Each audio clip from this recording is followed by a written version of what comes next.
All righty. Let's get this show on the road. All right, so a little bit of housekeeping before we get to the main order of business. First things first, my name is Clayton Tucker. You probably got an email or text or, quite a number of them from me. And I am one of the founders, and I am the current president of the Texas Progressive Caucus. Welcome. Now, because Democrats have not been in power in this state, our rural broadband is not great. So, please, I know this is going to be difficult for a large number of us, including myself as a millennial here, but if you are in a position where you can turn off the data on your phone, or you can turn your phone to airplane mode, I turned off the data on my phone. I can still get phone calls, just in case, but please do that if you are in a position to. I also have a lot of people I have to thank. So much so, I wrote it out, so I won't forget anyone, I hope. So first, I want to thank our executive committee. So if you are an executive committee member of the Texas Progressive Caucus, please raise your hand. We have Angel, JT, Trish, and our advisory board members. Christy, you're on the advisory board. You got to raise your hand too. Also, I want to thank all of our members for really putting us on. We're a membership-driven organization. And of course, y'all, that food was something else, wasn't it? Give them a round of applause. And if you need to get in contact with any of the folks I'm mentioning today, reach out to us. We'll help get you connected. They're great folks. If you're a member of the State Democratic Executive Committee, raise your hand. Got to thank y'all. If you are a county chair, please raise your hand. Woo! What about our precinct chairs? Do we have any precinct chairs? Oh, hell yeah. I, of course, also want to thank the candidates for joining us. There's a couple of other who couldn't make it, but we are going to try to get them to respond to some of these questions too, and we will be emailing this all out. I also want to thank, you'll be hearing more from our moderator, Jeff with the barbed wire. Now let's talk about the folks helping us with tech. Our great sound engineer, Ernest. Yeah, he's doing great. Before I continue thanking, I do want to mention we have an overflow room out there. There's heaters, and if there might be some folks who need to sit more than others. So if you are able to stand, please do so. If you have to give up your seat to someone, please do the best that you can. And I see some folks are sitting on the ground, and that's A-okay. I also want to thank one of our big sponsors, Progress Texas. And let's hear from them real quick. Thank you, Clayton, and thanks everybody for being here. I'm Kathleen Thompson, and I'm Executive Director of Progress Texas. We build PT to tell the truth, to counter intentional disinformation, and to build political power, what you're all here to do today. While campaigns come and go, Progress Texas is the permanent home for progressive media and action in our state. An authoritarian ruling party deserves a strong, committed opposition. Please follow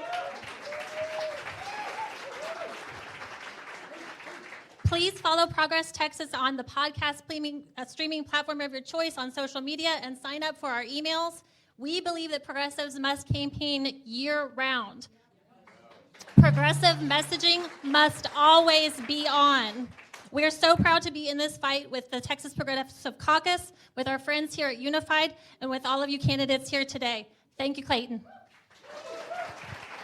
Next, let's hear from our other sponsor, Unified. Brian? Hey, everyone. Who's excited for today's debate? I am so pumped up. Now, I'm Brian, as Clayton said, from Unified. We are the new social network for organizers and activists. Finally, a place for us to be able to discover, connect, and amplify all the good work that we're doing. Now, we, as Clayton said, are a partner today, so what does that mean? We have created a group chat, and I'm really talking to you watching at home. You can now participate actively in today's debate. What I want you to do is take out your phone, go to your app store, search for Unified, or just go to joinunified.us. That's joinunified.us. Once you've created your account, make sure you use invite code TXPC25. That's TX for Texas, PC for Progressive Caucus 25. And the last thing, you're going to want to search. Oh, great. Thanks, Chris. I want to make sure that you search for the Texas Progressive Caucus and then request to join. That way you'll be in the group chat and you can participate again. So real quick, step 1, download Unified. Step 2, TXPC25. Step 3, search for the Progressive Caucus. We'll make sure you're in. Thanks so much. Have a great debate. Thank you, Brian. And if you ever have any issues, like any confusion, reach out to them. Their support staff is great. Before really launching in, I want to talk a little bit about, I want to tell a story. This story happened a long time ago, the 1800s, where a group of folks got together, pretty close to here actually, to Texas Hill Country, and they were mad of all these damn oligarchs thinking they could control the country. At that time, it was the railroads, also big ag, and everyone just think they could just dominate, they could buy the politicians, they could do all these things. And you know what they launched? They launched a progressive movement. That's right. The progressive movement was born in Texas. It is as Texan as anything else, from the open skies to West Texas to the piney woods of the East. Being a progressive is a part of Texas's heritage. At the beginning, we didn't even allow banks. I mean, you can hate a banker, but dang. And to me, history is repeating itself. And this isn't the first time America's been an oligarchy. Let's be real. It's happened before. It was called the Gilded Age. And it was a progressive movement that ultimately took down that oligarchy.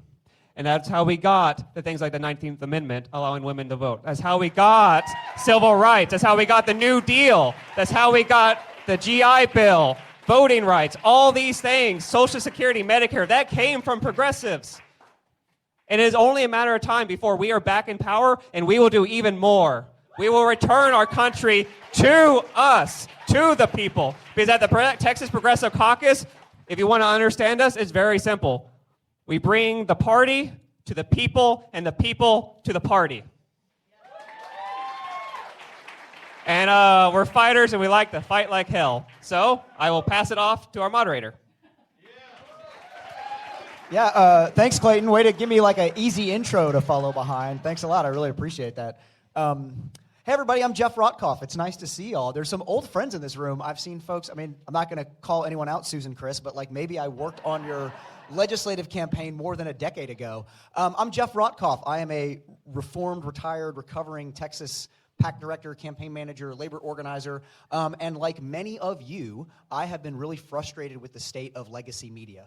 And so about 6 months ago, with some journalist colleagues, we decided to do something about it. We founded and launched a new digital media company called The Barbed Wire. You can check us out at thebarbedwire.com. I'm going to tell you a little bit about us for just a second. We are not partisan. It is not our job to elect Democrats. Everybody else here in the room can worry about getting Democrats elected. Our job is real simple. It should not be hard for a journalist to say that climate change is bad, that abortion is health care, that gun violence is bad, that queer people and immigrants are human beings deserving of lives of dignity and respect and joy and safety, that vaccines do not cause autism, and that the fucking world, pardon me, live stream, is round, not flat. But too many people, too many of our friends in legacy journalism, maybe because it's how they were trained, maybe it's because Jeff Bezos owns their newspaper, are afraid to say those things as statement of fact. Again, we're not partisan, but we are unapologetically progressive. Our editor-in-chief, Olivia Messer, is a renowned investigative journalist who has uncovered stuff on the left and the right in the Texas legislature. Again, we're 6 months into it. We're having a lot of fun. We are member-supported. We are not paywalled. This is really, really important. Good journalism tends to often be paywalled, and right-wing slop and crap is not. But that does mean we need your help. We need you to visit us at thebarbedwire.com. You can sign up as a member for as little as $4 a month. There are a number of members in the room, and we really appreciate you. If you sign up as a member today, I'm going to hang out all day today, Clayton. If you sign up as a member today, I'll see it in my phone, and you will leave with one of these stickers. It's hard to see from this far in the room, but it says, "Put Elon in the rocket." If you would like to send that Nazi sympathizer to Mars, come find me, get a sticker, and help us spread the good word. With that, I want to thank Clayton, I want to thank the Progressive Caucus, our candidates, our sponsors, Progress Texas, for the opportunity for the Barbed Wire to moderate this forum. To our candidates, I'm just going to refresh y'all on ground rules real quick. First off, an apology. I'm probably going to call y'all by your first names. I should be very, very formal, but I'm not going to be. I'm sorry. We're all packed in here. We're all friends. I'm going to call you by your first names. I hope that's okay. A reminder of our ground rules. Each candidate is going to have 1 minute to do an opening statement. I am probably going to start on my right with Aaron and work our way down to the left to just sort of keep things fair. Note of the seats were assigned. Everybody sat where they sat. 1 minute opening statements. There'll be 90 seconds to respond to each question. There'll be 30-second opportunities for rebuttals if you feel one is needed. If you feel like you need to rebut, you can just, I'm right here. You can tell me and we'll figure it out. Each candidate will have a 2-minute close. I want to ask you all to please respect Jennifer, our timekeeper, and our crowd and one another. So you can keep an eye on her, but I promise you, if you miss her holding the time sign, I'm going to let you know, okay? With that, who's ready to get started? All right, everybody, let's do it. Aaron, you've got, oh, and y'all need to pass the mic to one another. We have one mic on each side, okay? You want to check and make sure that mic is working real quick, Aaron? I won't hold it against your time. 1, 2, 3. Awesome. Okay, take 1 second off. Testing, Aaron said 1, 2, testing, 3. 1, 2, 3. With that, Aaron, you've got a minute, 1 minute for your opening statement. Let's go. Thank you. Thank you to Clayton and the Progressive Democrats Caucus for having this event. Thank you to all for being in attendance. My name is Aaron Argijo. I grew up in the feedlots and the fields of the Northwest Texas Panhandle off the Highway 385 and Highway 87. I've never seen a candidate show up to my hometown, right, in any statewide election. So this election, I feel that the TDP needs to focus specifically, the TDP chair needs to focus specifically on rural Texas. There are a lot of things that are happening in urban Texas that can't be replicated in rural Texas. It's a different type of Texan. A northern Texan is different than a southern Texan. An east Texan is different than a west Texan. We got to have a plan and a strategy for all of that. My goal, first order of business on day one, is to hook up a travel trailer to the back of my truck and to travel to all these little towns and make this a full-time job. That's what we need to do. We need a Texas TDP chair that's going to empower SDECs, precinct chairs, county chairs, and work with them side by side. Thank you all. Thank you very much. Kendall, you're up. My name is Kendall Scudder, and I'm here today on behalf of the working men and women of this state who are ready to take their party back. I'm here today on behalf of the county chair and the precinct chair and the candidate and the elected official and the SDC member who's felt disrespected by an apparatus more interested in making the establishment class in Austin happy than doing the grassroots work on the ground it takes to flip this state. I currently serve as one of the vice chairs of the Texas Democratic Party, where I sit up at the front of the room when I cast my ballots, oftentimes by myself with a 100% voting record with this Progressive Caucus. I have worked in this party from being a precinct chair up to the position that I'm in now. I put more than 35,000 miles on my pickup last cycle, traveling around and trying to help y'all where I could. And the first order of business when I'm your chair is we're putting together a grassroots infrastructure to make sure you feel supported, because the people who are doing the work on the ground in this party deserve respect, and they haven't been getting it. Under Scudder chairmanship, that is the #1 priority, and I'm here to try to deliver that for you. Thank you all. Thank you, Kendall. Delia. Thank you so much. I'm glad to be here. My name is Delia Parker Mims. I'm chair of the Denton County Democratic Party, the best county party in the state of Texas. And like many of you, I was extremely disappointed that Trump won. I was disappointed that we lost the Valley. I was disappointed that we lost Democratic votes. Nationally, we went down. Statewide, we went down. Denton County, we went up. I wanted to crawl under a bed after he won and say, I'm done with this, I'm over, but I have to fight. That's just who I am. So I am here running for state chair to lead the fight to reclaim the state of Texas. See, in Denton County, we were #1. We are the largest county in the state of Texas to increase Democratic turnout. Both cycles I have been chair. We win elections by getting Democrats to the polls. We know how to do that in Denton County. We were #1 for voter registration percentage increase in Denton County when we initiated the Fight Back Register 50 program and got our volunteers activated. We've increased our precinct chairs, and we've done that by working as one team. I'm wearing Thank you so much. Thank you. Chair. Ms. Woods-Martin. Thank you. I am Patsy Woods-Martin, and I am here like all of you because we want to make lives better for Texans across this country. And we believe that the way to do it is to win elections with Democratic candidates. I have a proven track record of doing just that. Let me tell you a little bit about myself. I'm a lifelong Democrat. My grandfather was a precinct chair in rural Montague County. I worked on Lloyd Benson's races, on Ann Richards' race. I went through East Texas with John Hill and his family, knocking on doors, going to the weekly newspapers to get his word out. And then I ran Annie's List from 2014 to 2018. And where we flipped seats, we won elections. What have I learned from all of that? I've learned how to fund and win elections. And that's the only way we're going to change lives across this state. Join me in doing just that. Thank you, Patsy. Patricia. Hello, good afternoon, everyone. My name is Patricia Olivares, and if you can't roll your R's, it's okay. You can call me Patricia Olivares. How do I tell you how amazing I am in 60 seconds? You know, I mean, really, but I'm going to try. Everybody here has an amazing vision for the leadership and where they want to take the state party. I share some of those same sentiments, you know, and I can go into them a little bit later, but it's about infrastructure, it's about leadership, and it's about getting on the ground. In 2020, I was a campaign manager for 2 competitive state house races. I got to work with Clayton out in Bell County. I got to work with Jeff. In 2023, I was a campaign manager for a Houston City Council, and most recently, I was the executive director of Service Women's Action Network, a national military nonprofit that helps military women and women veterans. I'm going to end with this. How many of you knew when you were 8 years old what you wanted to do? I did. Oh, I can't tell you the story now, but hopefully I'll get to tell you later. That's quite a cliffhanger there.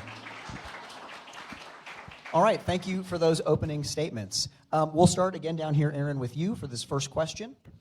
I should say, we had questions submitted by many of you in the room. I took the liberty of compiling questions that were similar to one another, and so you may not hear your exact question asked, but you should hear the topic you asked about. And we tried to make sure that we covered all the areas of interest.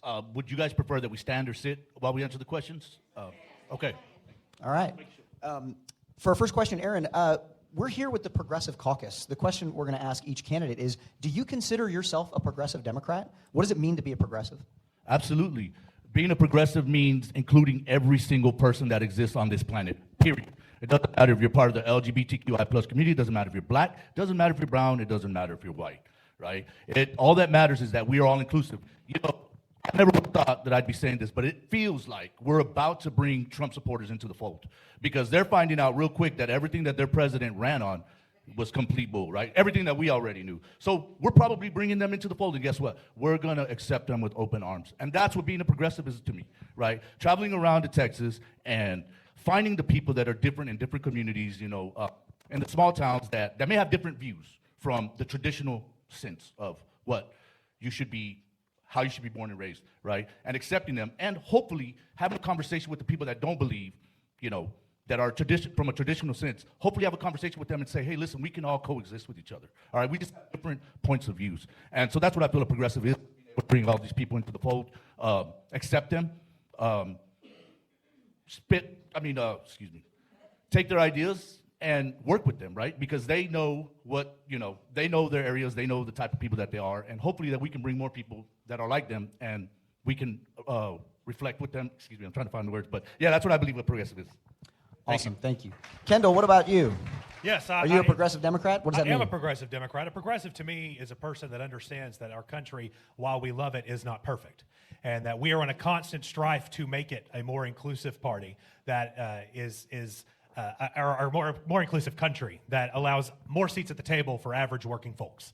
I think that in my life I've shown that I've been a progressive, not only in the way that I've helped govern the party, but when I've been a candidate on the ballot and I've been an elected official, I've operated as a progressive. That's why I have the support of the progressive voices you trust, like Commissioner Jim Hightower and Julianne Nitsch, who's a trustee on the Austin Community College, and Congressman John Bryant, who serves in the State House. The progressives that you trust understand and have worked with me, and they know that we are in a fight to build a grassroots movement focused on people over consultancy and the establishment class in Austin. Thank you. Chair Parker Mims. Thank you. Let's go, Denton.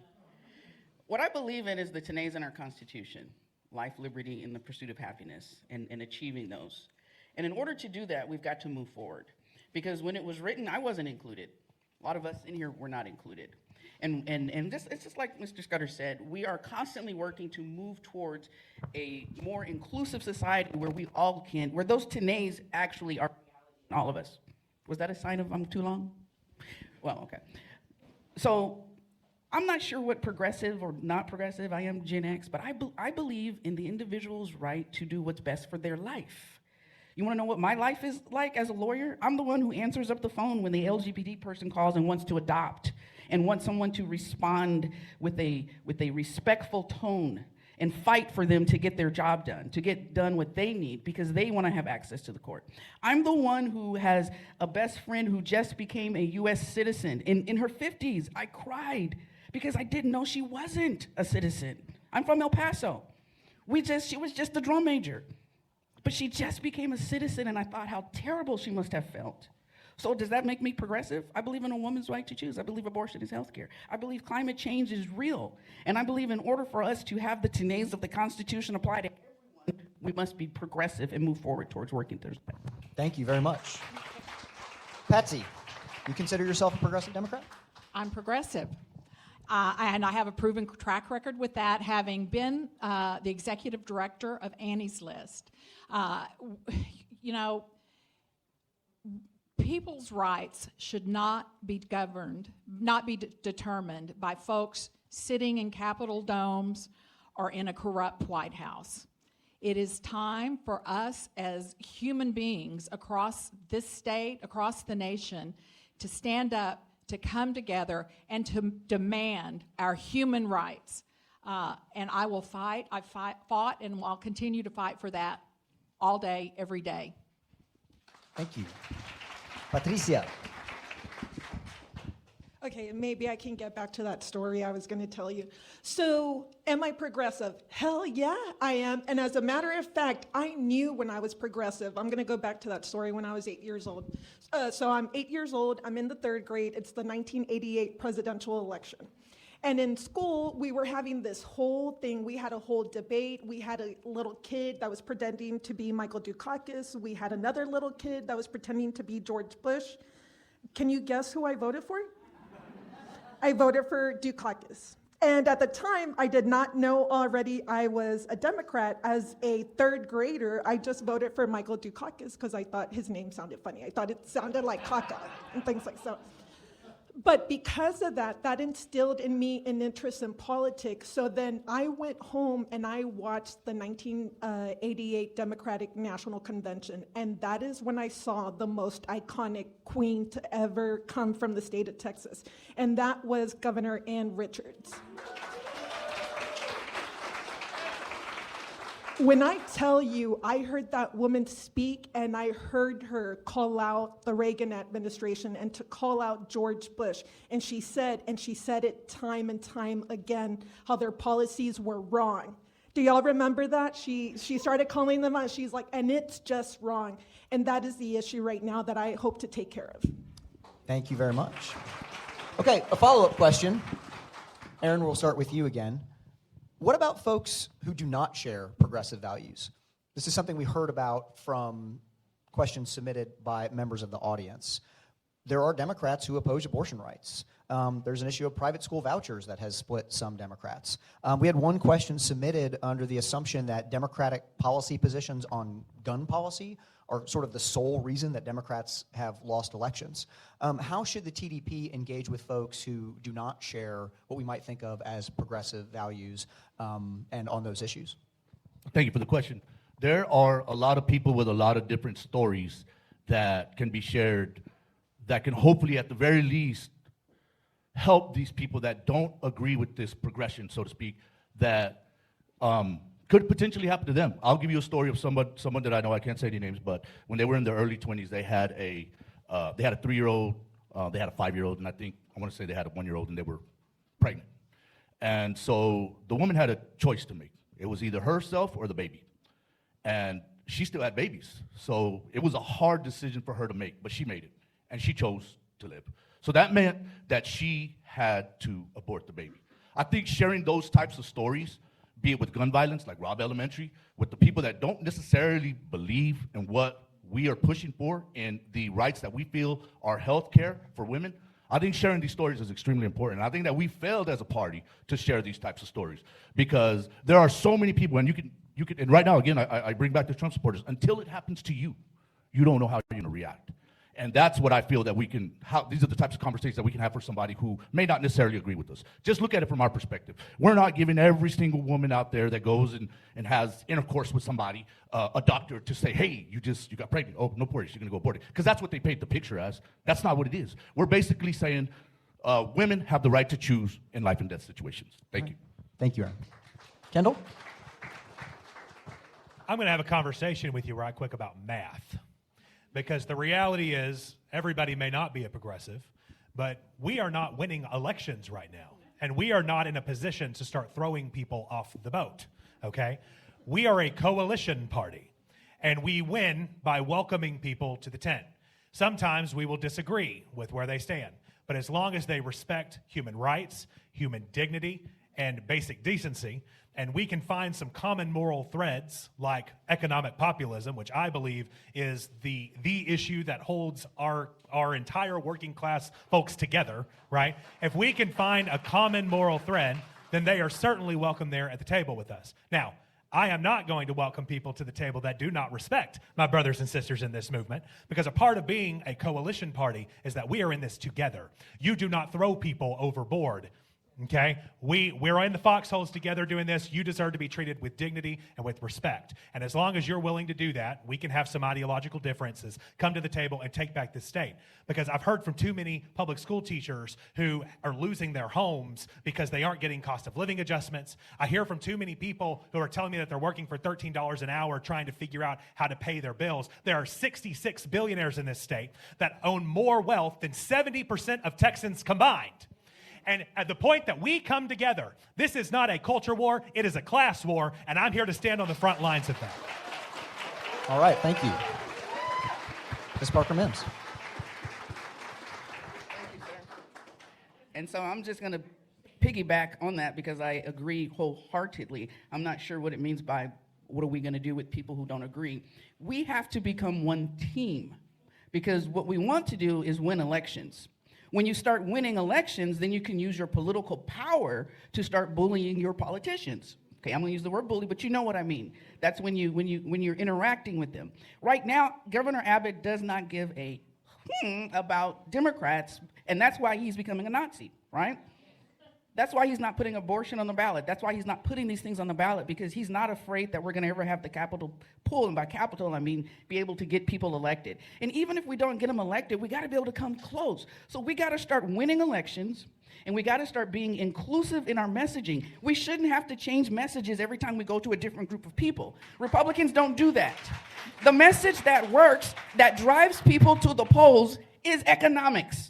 It is not my opinion. I am a black woman. Nobody gives a damn about any aspect of my life. But we all care about how much money we have to pay our bills. If I can get my refrigerator fixed, or do I have to not get my car fixed? Kitchen table topics. It started the American Revolution. It started the Civil War. It's what killed Martin Luther King, and it is what drives people to the polls. So let's talk about winning elections. All right, thank you. Patsy. I'm going to tell you a couple of stories in answer to that question. I was sitting on my back porch at my ranch one Sunday afternoon, and my little evangelical right-wing brother called me. And he said, Patsy, I figured it out. I know why you're so liberal. And I said, really? Tell me. What? He said, because Daddy was so rough on you.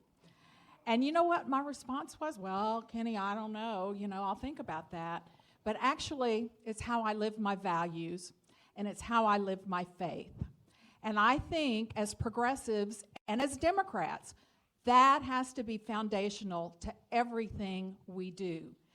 Our values, our faith has to be the foundation.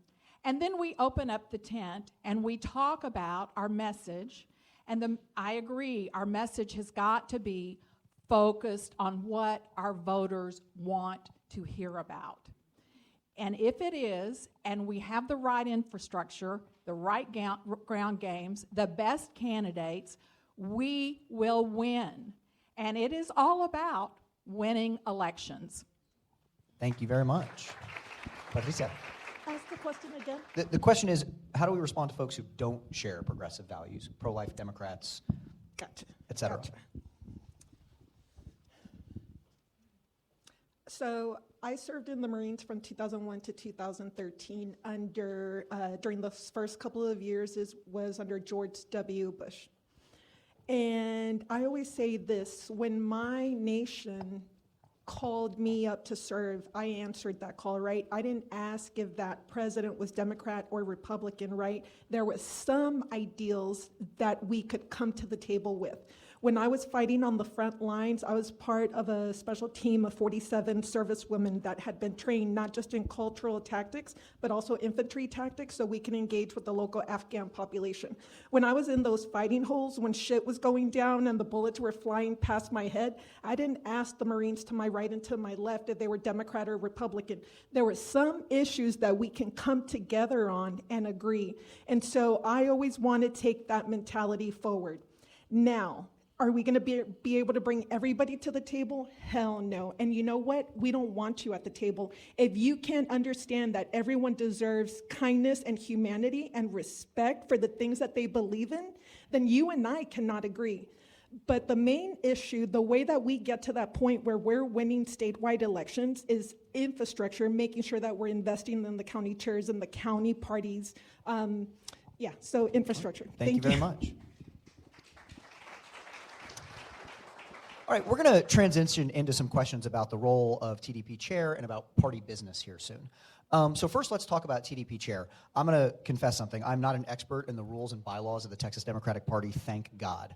But it is my understanding that the rules and bylaws of the Texas Democratic Party will require the TDP chair to be a full-time job. A couple of our candidates up here, Mr. Scudder, Ms. Parker-Mims, I believe have other employment. So whether I got the rules right or not, the question that folks want to know is, will you commit, and this is for all of our candidates, will you commit to being a full-time chair of the Texas Democratic Party for 40, 60, 80 hours a week? And we'll start with Aaron again and work our way down.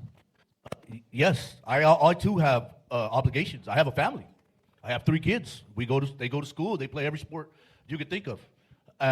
It has to absolutely be a full-time job, or we're not going to win this race in Texas. We're talking about winning races and trying to make a change in the Texas Democratic Party. This has to absolutely be your job, 100%. Anything else, aside from family and things that happen, is secondary. And that's just what it has to be. And so with that, that's how we're going to be able to see the change. And this is not going to happen overnight. We know that, right?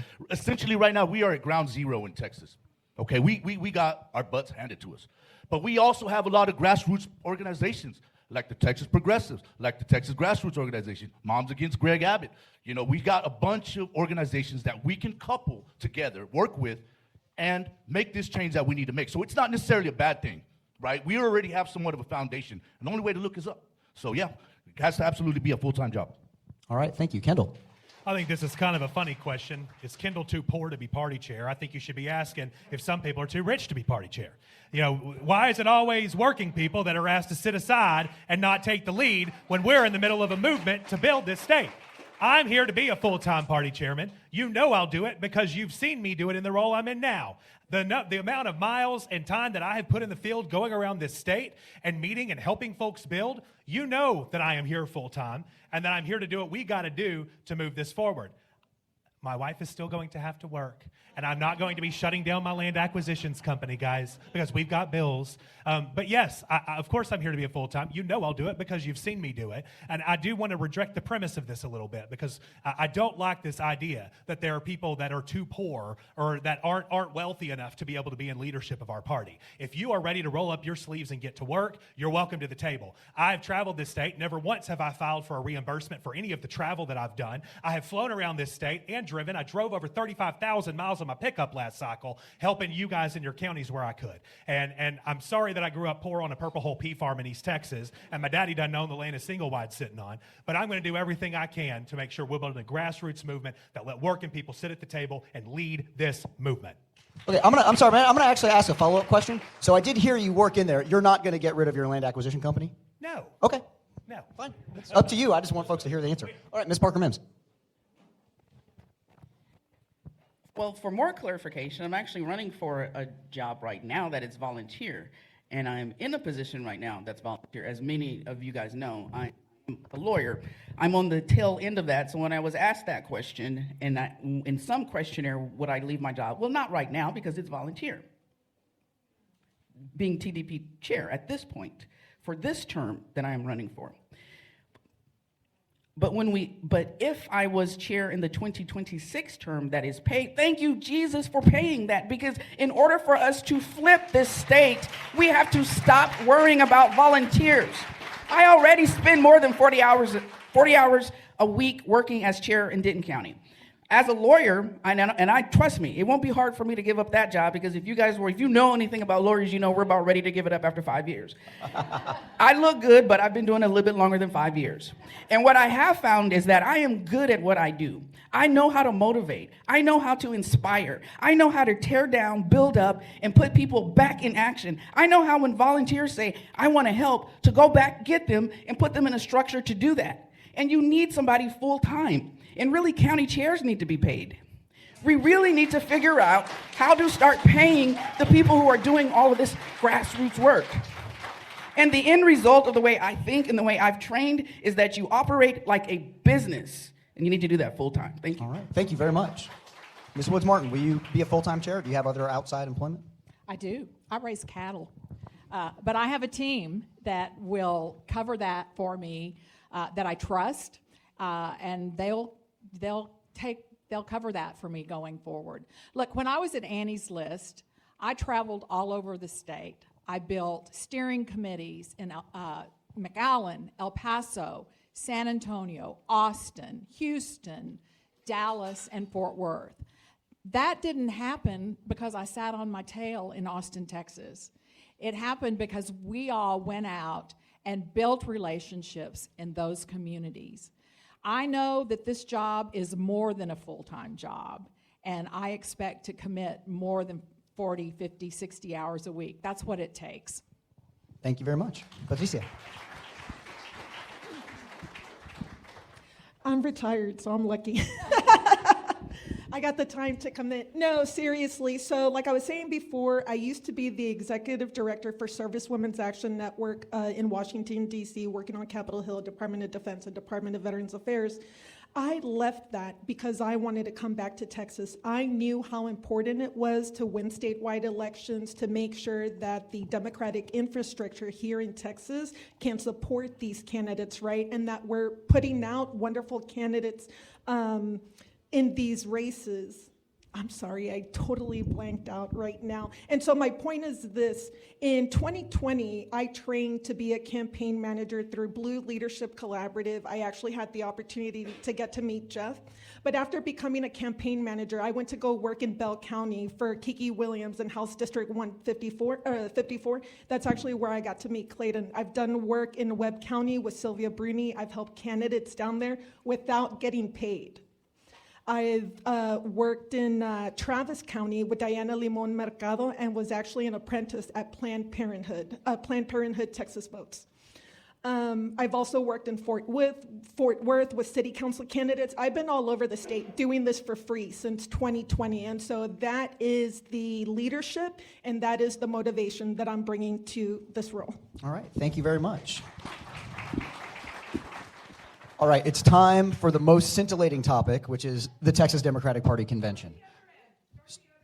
We're going to keep going. I'll moderate. Thank you. At the state convention, how will you ensure that delegates receive timely agendas, that votes are counted efficiently and transparently, and how will you work to maintain quorum? Tell us your vision for a well-run TDP convention. Aaron, that's for you. With not trying to get into like too much of the past, just transparency and making all the SDCs and all the people that are voting know that their vote was counted and was not overlooked, and that the greater good of Texas is in the heart of the TDP chair and not in, I don't really want to say what I know, and I think a lot of you guys may know, but I think transparency is going to be a big deal, and I think every single SDC chair, every single person that votes should have their vote counted honestly, right? And should have their voice heard. or their voice heard, because they're essentially representing a block of Texans, right, that they're casting their vote for, right, and for the Texas Democratic Party. So I believe that transparency is going to be the biggest key to making sure that everybody's vote gets counted, honestly. Thank you very much. Kendall. Start by telling you that I don't care what the vote total says. There was a quorum at the end of the last convention. And what I think is inappropriate is when leaderships put their thumbs on the scales to get things the direction they wanted.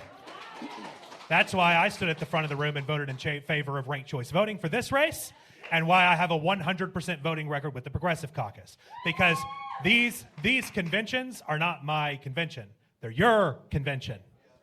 The SDC is not my SDC. It's your SDC. And unless something is in a terrible way going to hurt our party, there is no instance in which the chair should be putting their thumb on the scale and telling you what you should and shouldn't do. And so the way I intend to maintain a quorum is by treating you as delegates like you're adults. And if I don't want something passed, we can get someone up to give a speech about why they don't think it should pass. And you, as a intelligent human, can make your decision of how you're going to vote on that. I don't know why that would be a controversial statement. And so that's how I'd maintain it, is treating you with respect, treating our grassroots with the respect that they deserve and that they've earned. All right, thank you. Chair Parker Mims, next to you. From the very beginning, as a county chair, and a county chair that actually increased Democratic turnout 2 elections in a row, I did feel appreciated, not seen, not heard. I'm from El Paso, so I was excited to go to the convention in El Paso. So what I think is important when I say I want to operate like a business, that's what we did in Denton County. That's how I think that's what we're going to do. We create organizational structure. One way to increase engagement is to get people involved in planning it, being a part of the process. I was never asked anything about the convention as one of the 254 county chairs, or however many county chairs we have, right? I didn't really even know how to find what was going on the agenda. So I believe, first of all, I believe everything needs to be torn down, and we need to rebuild it, and we need to have a convention committee that is more inclusive of us in the party who have a say-so of what's happening at the convention. When you have a vested interest in the process, then you're going to stick around to see how it works more. We did that when we increased our fundraising. We employed the idea of bringing people into the process. It helped them to become more engaged, and they ended up giving us more money. We do the same thing in the convention. We work more with our county chairs, our delegates, and make people feel like we're part of one team, right? I didn't feel like I was part of one team. All right, that's time. Thank you very much. Patsy, talk about the convention. So I think we need to step back and look at what the purpose of the state convention is, and all be on the same page about that. I frankly think precinct chairs ought to be automatic delegates to the state convention. There are 11,000, as I understand it, but the people who are doing the work need to have the voice in where the party's going. I think that's critical. You know, the Democratic Party in Texas, in this broader ecosystem, doesn't have sometimes suffers from lack of trust. And lack of trust is because sometimes things are not transparent. And we've got to be transparent as a party. We've got to hold ourselves accountable. We've got to report our successes and our failures. And we've got to work with the leaders in this party, like all of you in this room, to build a plan to go forward and hold ourselves accountable for actually achieving the goals with that plan. Thank you very much. Patricia. One more time, the question. The question one more time is, see, I even need to reread it. At the state convention, how will you ensure that delegates receive timely agendas, votes are counted efficiently and transparently, and how will you work to maintain quorum? Talk about a well-run state convention. Yeah, for sure. I'm sorry. When I was in the Marines, again, and I'm going to keep going back to it, because like they say, once a Marine, always a Marine. I haven't gotten rid of that mentality, right? And that's where I learned my leadership. When as we were being trained, we always were taught to respect our troops, to teach them, to training, so that way eventually they can take over, right? And so that's how I feel with our own infrastructure within the Democratic Party, right? Why aren't we respecting the county chairs and the delegates? Why aren't we bringing them to the table to be able to say, you lead the party, I'll provide the mission, the values, and the leadership, but you guys are the ones that are running the show. And let me tell you something, when I was in the Marines, if shit went downhill, someone was gonna have to answer. And there's no reason why you shouldn't be getting timely agendas. There's no reason why you shouldn't know what's happening. You should be the first ones. You should be involved. You should be giving the respect that we can say to you, you lead this. It's your show. You're running it. I'm just here to make sure that shit goes right. All right, thank you very much. All right, we're going to stay on party business, I guess, and the organization that is the Texas Democratic Party, and talk about county chairs and precinct chairs. So, Aaron, let's start with you. What work will you do to recruit and support county chairs and precinct chairs? Yes, involvement in the community. Excuse me, can you hear me? Involvement in the communities. There's a lot that we can do to recruit.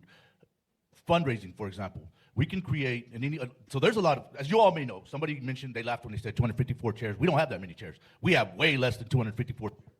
There's so many counties in Texas that don't have a chair. Our representation is obsolete, and we wonder why we're getting whooped. But I'll tell you this, being in those areas and cultivating these relationships that I keep talking about, being involved with these people, being involved in their communities, parking that trailer like I mentioned before, going into the community, being involved, going to football games, talking with them. How about we throw a block party? That's how we're going to vet these people and bring them in and say, hey, I think you should be run for the Democratic chair. And gradually grow, right? From that point forward, we're going to go into, school boards and so forth and so on, and we can grow. But we got to start from the inside out, right? And that's what we got to do as a TDP chair. But I will say this: one of the biggest problems we have is funding for these parties and these candidates in these areas, and we need to do something about that. I got some numbers right there on the budget. We always start the year with about, and again, this is open secrets because I don't know the actual numbers. I don't know if it's been shared or not. But through open secrets, we always average the year about $86,000 to $115,000. That's how we start the year. Some years we may raise $28 million. Some years we may raise $14 million. Some years we may raise $8 million. A lot of that gets transferred out to national candidates or to the DNC.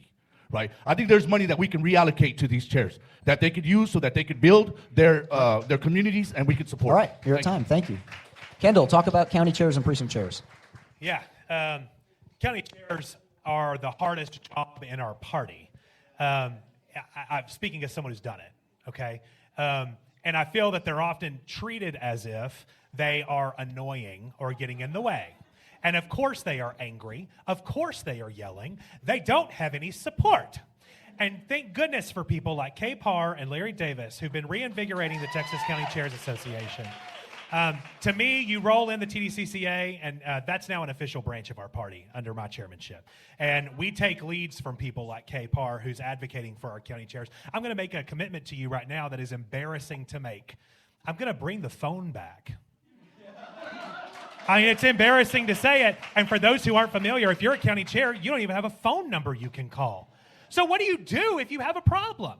You just start, hopefully you have a relationship with somebody that's in the office, and maybe you can get a hold of them. Poor Marco, right? And so I'm here to tell you, I understand what y'all are going through because I've been there. That's what makes me unique in this race, okay? Is that I've been a part of this apparatus trying to fix it, okay, this whole time. Running against establishment when I had to and winning. And I am really excited about the prospects of being able to give our county chairs the respect that they deserve, bringing them back into the fold, because the idea that you can run an entire grassroots operation out of Austin is stupid. It can't happen. And it's going to take strong county parties to get us there. Y'all watch the glamour of being a moderator. Actually, you want to just put...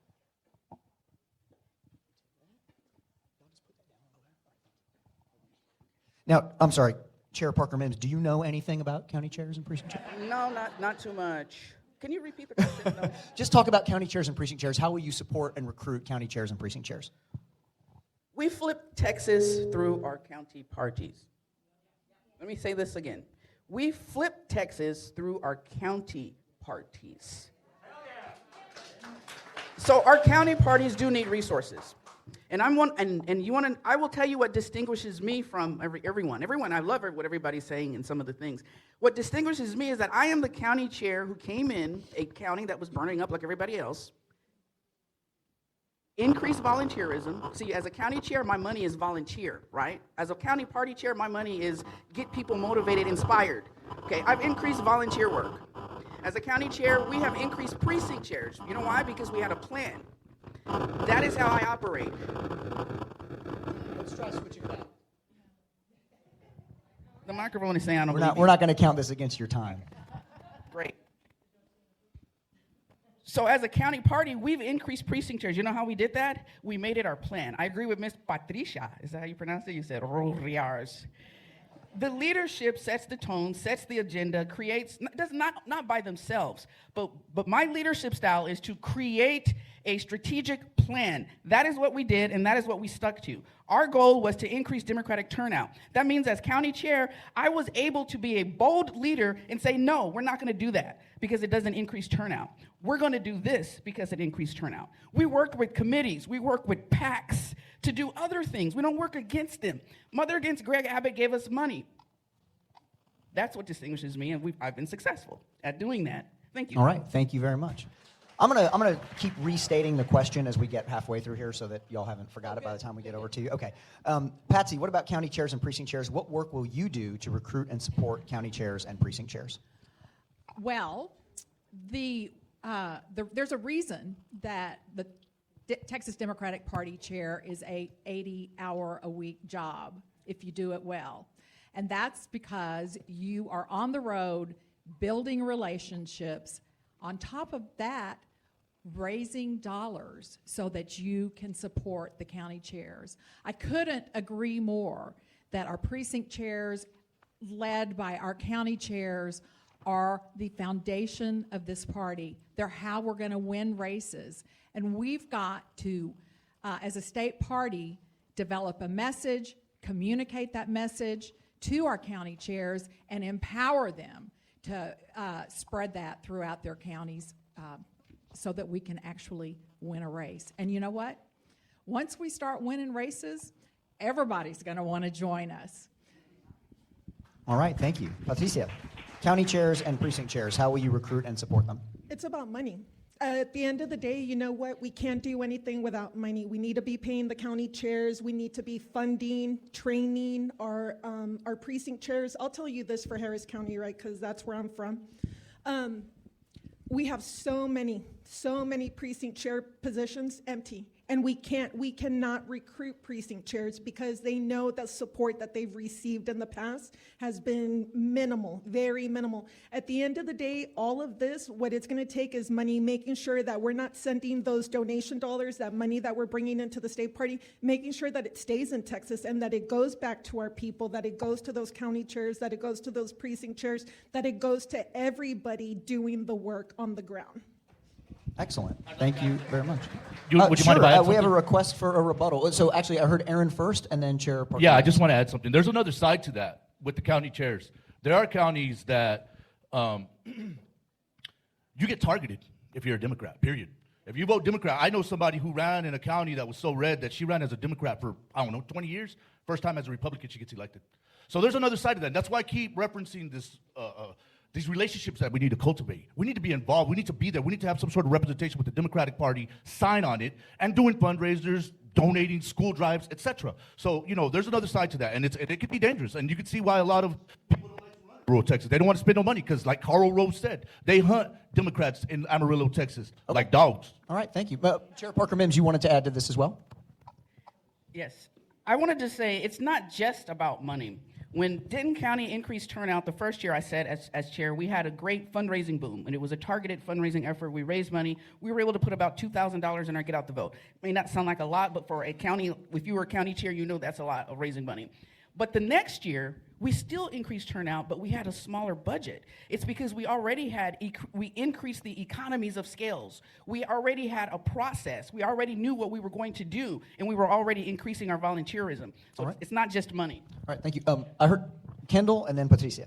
I want more points. One is oftentimes rural and small town county chairs come to us and they say that they need help, and we look at them and we say, well, we don't have money. Well, they didn't ask you for money. They asked you for support and they asked you for help. And so people like K-Par, Larry Davis, Carmen Seaberg, Bart Ewald, who are going around the state and recruiting these county chairs, they understand we have to put a plan together to get this accomplished. I want to tell a quick story. I actually have experience recruiting county chairs because when I was on the SDC, I had counties in my district that didn't have county chairs. And you know what I did? I drove to Cooper in Delta County and walked into the Dairy Queen where the old men were drinking coffee. I walked at the table and I said, anybody here a Democrat? And they put me in contact with people, and we went down the chain of command until we found a person who was a Democrat that would take over as county chair. All right. It's that kind of grassroots stuff we have to do to start filling the 55 That's a good anecdote, vacancies. and we're going to get to Patricia next, and then we'll move on to our next question. Yeah, so I just want to go back to the money issue, right? And this is why I say that you need money.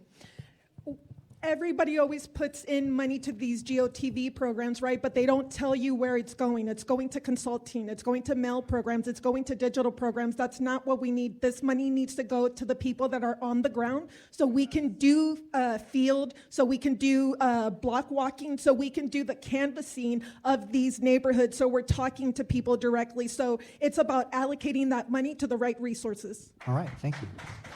Patsy, you don't want to add anything, do you? Okay, all right.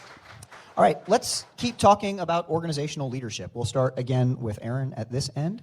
Hey guys, I swear to God, if you're not happy with the order, you can go stand outside. It's hard to keep it straight, okay? I'm not, I do love robust democratic engagement. All right, speaking of the TDP, let's talk about organizational leadership. Tell us about the largest and most diverse organization you've led, and please tell us how you'll build a winning culture at TDP. Yes, good question, and thank you. I ran a campaign in 2024 to run for the U.S. Senate, right? And it was tough.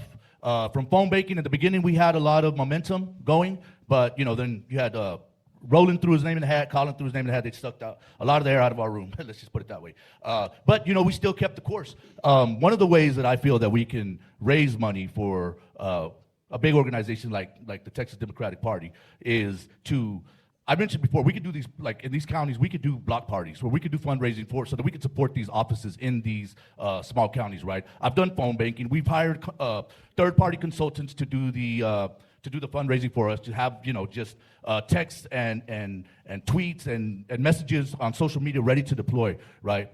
But I think ultimately the biggest thing that we have to do is get back to donors that are already out there. We have a long list of donors in the SEC.gov website or the FEC.gov website that we could pull a list from. A lot of those donors are given to people like Hillary Clinton, Kamala Harris, right? How about we reach out to those people and say, hey, look, we have a local party here. Why don't you reallocate some of those funds? And I'm telling you, some of those donors are donating $15,000, some of them $50,000 a year. That could be changing for local chairs and local counties. So that's what I feel we could do. There's a lot more to it, but my time is up, so I'll let somebody else. All right, thank you. And Kendall. Can you repeat the question for me? Absolutely. Tell us the largest and most diverse organization you've led and how you'll build a winning culture at TDP. Well, the largest organization I've led, I'm currently a sitting elected official where I am one of the directors of the Dallas Central Appraisal District, where I represent 2.6 million Texans, where we appraise for 63 governmental jurisdictions. And in the last meeting, we ran so efficiently that we returned $800,000 back to the entities that funded us. So that's, I'd say, the largest organization that I've run. But within the political space, I'm currently one of the vice chairs of the Texas Democratic Party. I run a PAC, I've run C4s, I've been a county chair before, so there's lots of different organizations that I work for. I think the key to the diversity piece is intentionality and making sure that you are intentionally for us and make sure that our committees were more accessible. It became a whole thing because we don't typically appoint people who aren't on the SDC to committees, but it was important to have that intentionality, right? And make sure that we're including diverse perspectives and points of view at the table. And you can know that I understand that I'm a white guy from East Texas who has to make sure that there's other perspectives and points of view sitting at the table, and I'll make sure to be as inclusive as I can, and if I'm not, my cell phone is very easy to get. It's at kendallscutter.com, and just call me, and let's talk about ways that we as a party can do better. Wonderful, thank you. Chair Parker Mims, please tell us about the largest and most diverse organization you've led and how you'll build winning culture at the TDP. Well, I'll have to speak in terms of current, because the largest organization I've read is being chair of the Denton County Democratic Party, which is the 7th largest county in the state of Texas. We have over 1 million people. And when I sat down in this seat as chair, we were already having a civil war, but it was more in terms of, I guess, age. because there's all kinds of ways where people can be left out.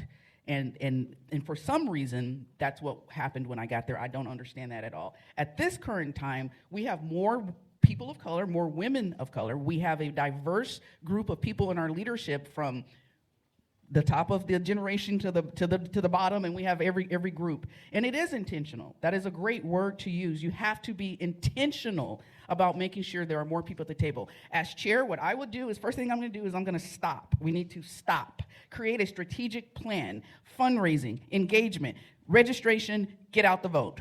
Engagement is how we increase people's activities. Engagement with the Progressive Caucus. Empower the Progressive Caucus to increase engagement with young people. Empower the Black Caucus to increase engagement with Black people in the Texas. Because just by voting for a chair is not going to get you engagement. Having a system that empowers everybody to be involved is how you increase engagement. And I'm so glad to hear that we've got some social media things that we can do. Thank you so much. Thank you very much. Patsy Woods Martin, please tell us about the largest and most diverse organization you've led and how you'll build a winning culture at TDP. I'm going to actually answer your question, Jeff. I actually was the Vice President of Resource Development at United Way Capital Area, where I managed a team of 15 full-time staff and about 15 seasonal staff. And with that, we raised about $18 million each and every year to go directly into the community.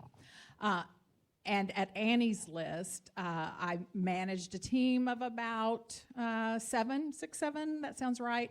And it was a diverse team because I believe, like Nancy Pelosi, our strength is in our diversity and our power is in our unity. We've got to have voices from every community in order to be the strongest we could possibly be. You know, the Texas Democratic Party is huge. And we've got to focus on winning races, building a plan to do that, and empowering people from the precinct chair up through officers in the SDEC to do the work in order to win elections. Thank you very much. Patricia, tell us about the largest and most diverse organization you've led and how you'll build winning culture at the TDP. I think you guys already know which is the most diverse and largest organization that I've led, but I don't want to focus too much on that. I will say this, though, as a 26-year-old sergeant in Iraq, I led 3,000 Marines and sailors, and it was up to me to make sure that I was handling operations and logistics to make sure that they had the resources that they needed on the front lines. In Afghanistan, I did the same thing, but I don't want to focus on that too much. I do want to talk about the work that I've done in Texas. Like I said, in 2020, I was a campaign manager running a competitive state house race, and so I had to work with other campaign managers across the state, with the HDCC, with the DCC, with the DLCC, and all these diverse coalition partners to make sure that we were making things happen on the ground. On Capitol Hill, same thing, working with the Department of Defense, working with Department of Veterans Affairs, and members of Congress to make sure that we were enacting policies that would help veterans, and that's a very difficult task, especially when you're a woman veteran. You would think that that brings some sort of cachet or respect, but no, you have to work 10 times harder just to prove your point.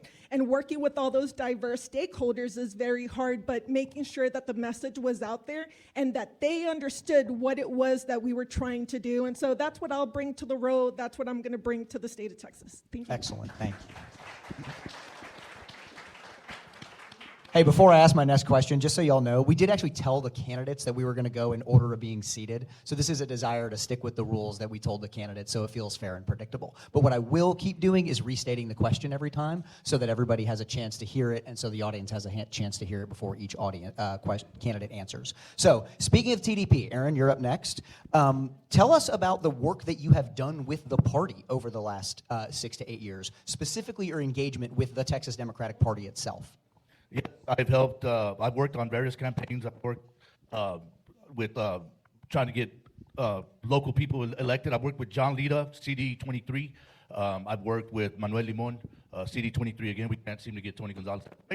I've worked with various candidates. And again, I say that with the information that we've gathered, that I've gathered, and even just, local candidates trying to run for a judge position in places like San Angelo, Texas, right? We have not had much support there, right? And like Kendall said earlier, a lot of these candidates are not asking for help. They're not asking for money, they're asking for help. And a lot of that has to do with us just being there, helping them block walk, getting their name out there. How about the TDP chair share a list of the candidates that are running? Things like that, getting the exposure, bringing it up to the DCCC and saying, hey, what can we do to get these candidates elected? And that's what's happening, That's been my involvement with the Texas Democratic Party, but the long and the short of it is this. We need to give any candidate, be it a local or a state, we need to give them the exposure that they can have so that they can have an opportunity to try to win. And I think that there are a lot of powerful people on a lot of platforms that have the ability to do that. It's just a matter of wanting to do it, right? So. All right, thank you. Kendall, tell us about your work with the Texas Democratic Party specifically. We're going to need more than 90 seconds, y'all. Okay, when I was 12 years old, I was raised by lesbians in East Texas. And when I was 12 years old, Republicans were trying to take kids like me out of our homes and put us in foster care, so I started working. And for the last 22 years, I've served on every level of our party, from precinct chair all the way up to where I'm at now. It wasn't because I was some Nepo baby. It wasn't because we had any connections. I took my parents to vote for the first time they'd ever voted. It was because I worked my ass off. And when I held those positions, it wasn't just to hold them. I actually worked to create change and make our party better. And I want to brag about something for a second, because I'm really proud of the financial reforms we've made at the party. Whenever I first got on the SDEC, we weren't allowed to look at budgets before we voted on them.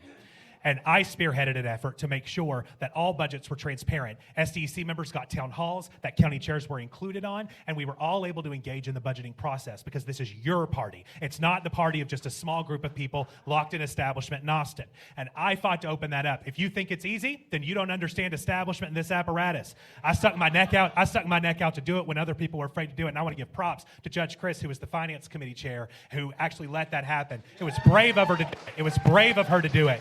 But it was important to make sure that you own this party. This is your party. And I know that because I've been in the trenches with you. If you put me as the chair of your party, you get one of you to be the chair of the party. Not somebody that's advocating for establishment and backroom deals, but somebody who's busting this party wide open so that we can make sure that working people have a seat at the table. All right.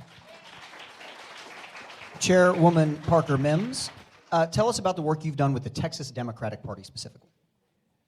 Well, I've been a delegate at the TDP convention for quite a few times, voting for SD. Is this personal? No, ma'am. We can assure you it's up. Would you like to trade to this microphone? Like a working one. I'm giving her time back. Thank you, ma'am. So, I mean, I've started off as a precinct chair. I've started off as a donor. When I was a candidate, every time I've been on the ballot, I've increased Democratic turnout. People get excited. But my involvement with TDP has been being a delegate at the convention. Guess what? I think that is great, because when you got a business that ain't doing what it's supposed to be doing, you go out and you get you a new CEO that is going to take it down, not be tied down to the old ways or think that the way they used to do that ain't working anyway is something that we have to do, but just throw more money at it. So I'm going to tell you right now, my plan and the way I think is we're going to stop. I said that several times. Stop, drop, and roll, right? We learned that when you're on fire, you stop, drop, and roll. We're on fire right now, right? We are on fire right now. So you need a CEO who comes in, who knows how to build an organizational structure that empowers all of us to go out in the state of Texas and win elections. So it's not about the CEO. It's not about the chair engaging. It's about the chair being bold, creating a vision, and having the courage to stick to that plan until we win, okay? So we're gonna stop, drop, and roll. Thank you. Thank you.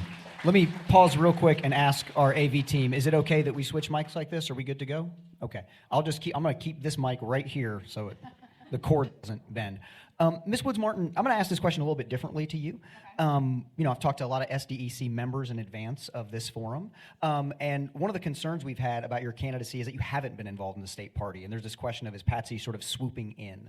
And so talk about what you've done with the Texas Democratic Party, and if you're swooping in, address that if you don't mind. Swooping in, I kind of like that. Thank you for asking that question. I know it's on many of your minds.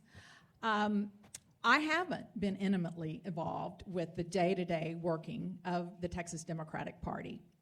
I've been a delegate on the platform committee, actually, in 2017.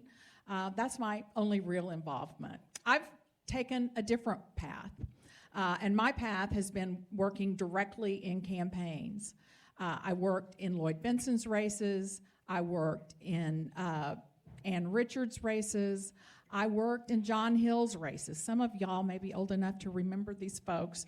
But I got in a minivan and I went county to county in deep East Texas, meeting with county chairs, meeting with the local newspaper in order to get John Hill's message out. I then was at Annie's List for 4 years, where I worked side by side with Democratic Party staff. All of that to win elections so that we can gain power across this state. And that's the only way that we really change policy. All right, thank you, Patsy. Patricia, tell us about your involvement with the Texas Democratic Party in the past. Sure. Well, other than having been a campaign manager, I'll tell you right now, I have not had, or I've not been intimately familiar having done work specifically for the TDP. And I'll tell you why. That has not been for a lack of trying. I can tell you how many times I've reached out, how many times I've applied, and it's like no response. I don't know how many times I've submitted my resume because I've wanted to do the work here.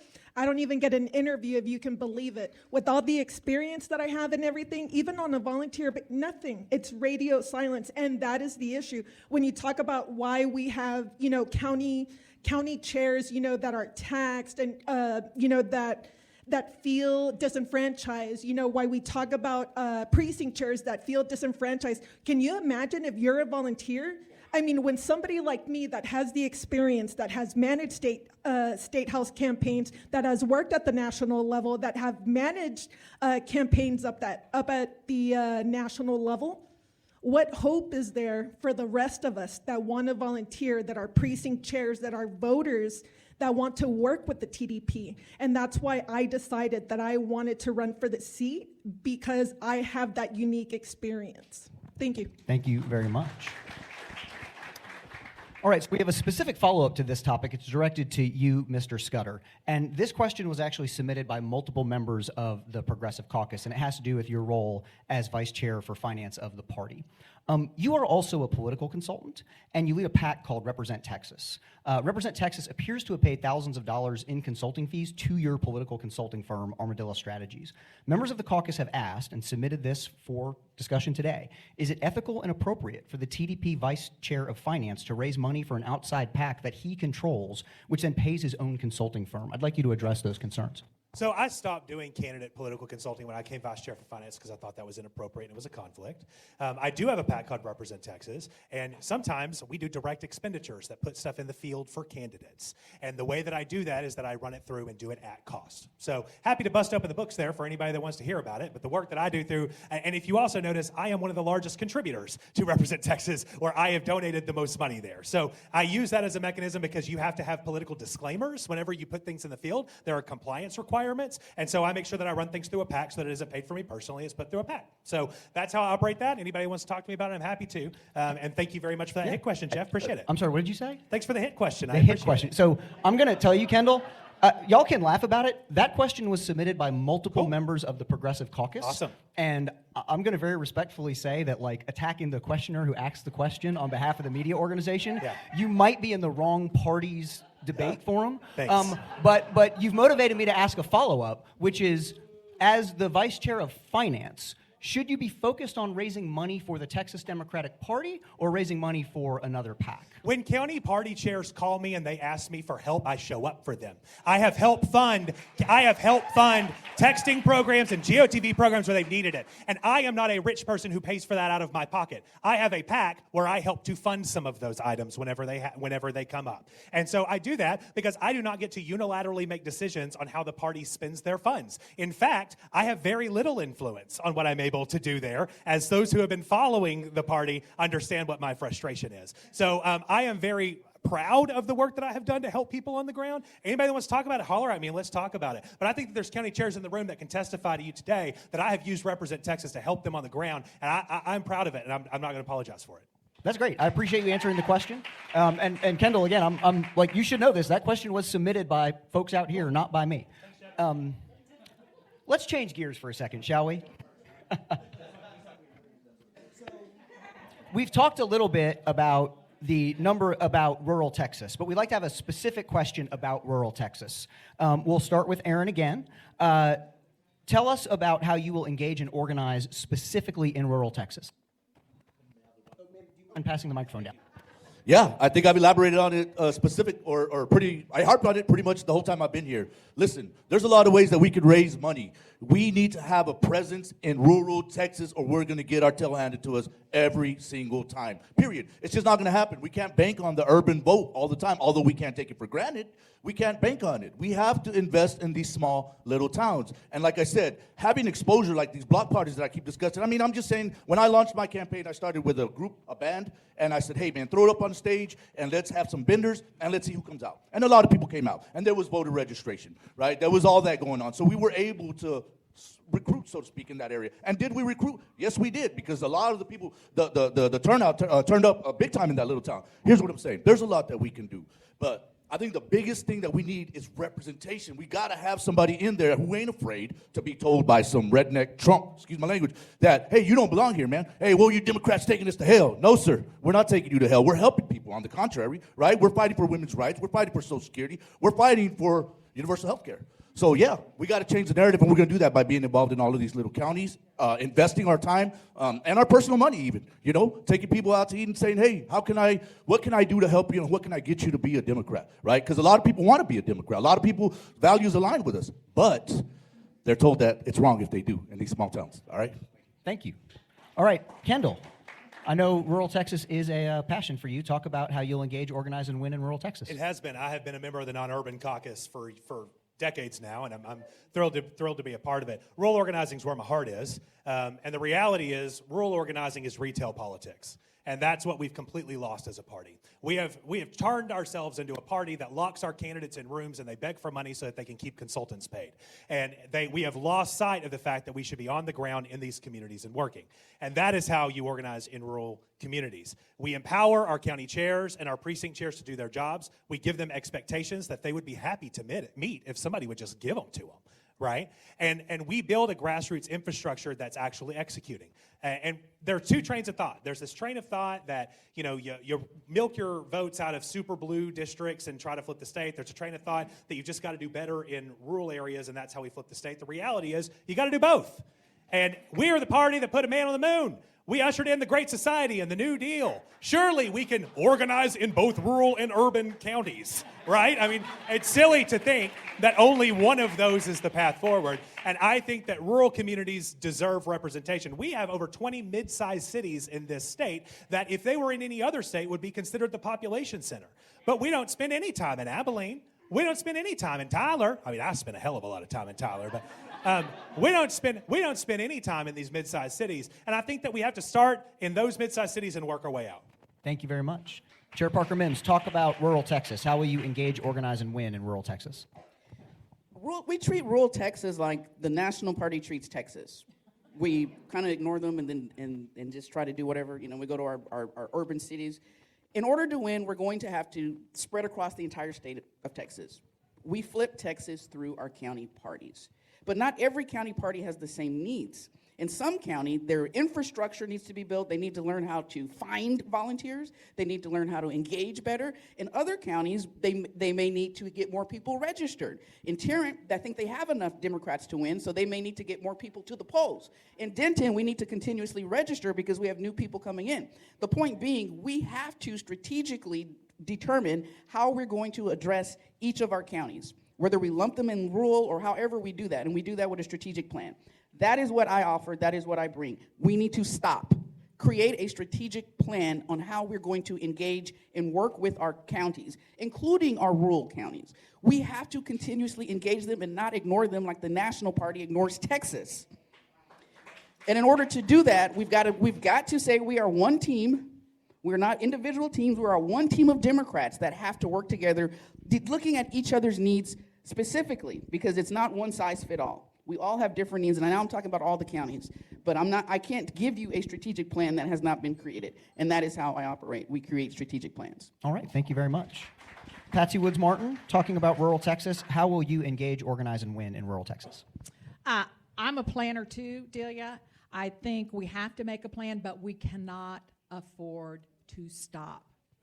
We've got an election coming sooner than later, and we need to be firing the incumbents right now. We need to be telling folks across rural Texas what these right-wing nut jobs are doing to their schools, to the women.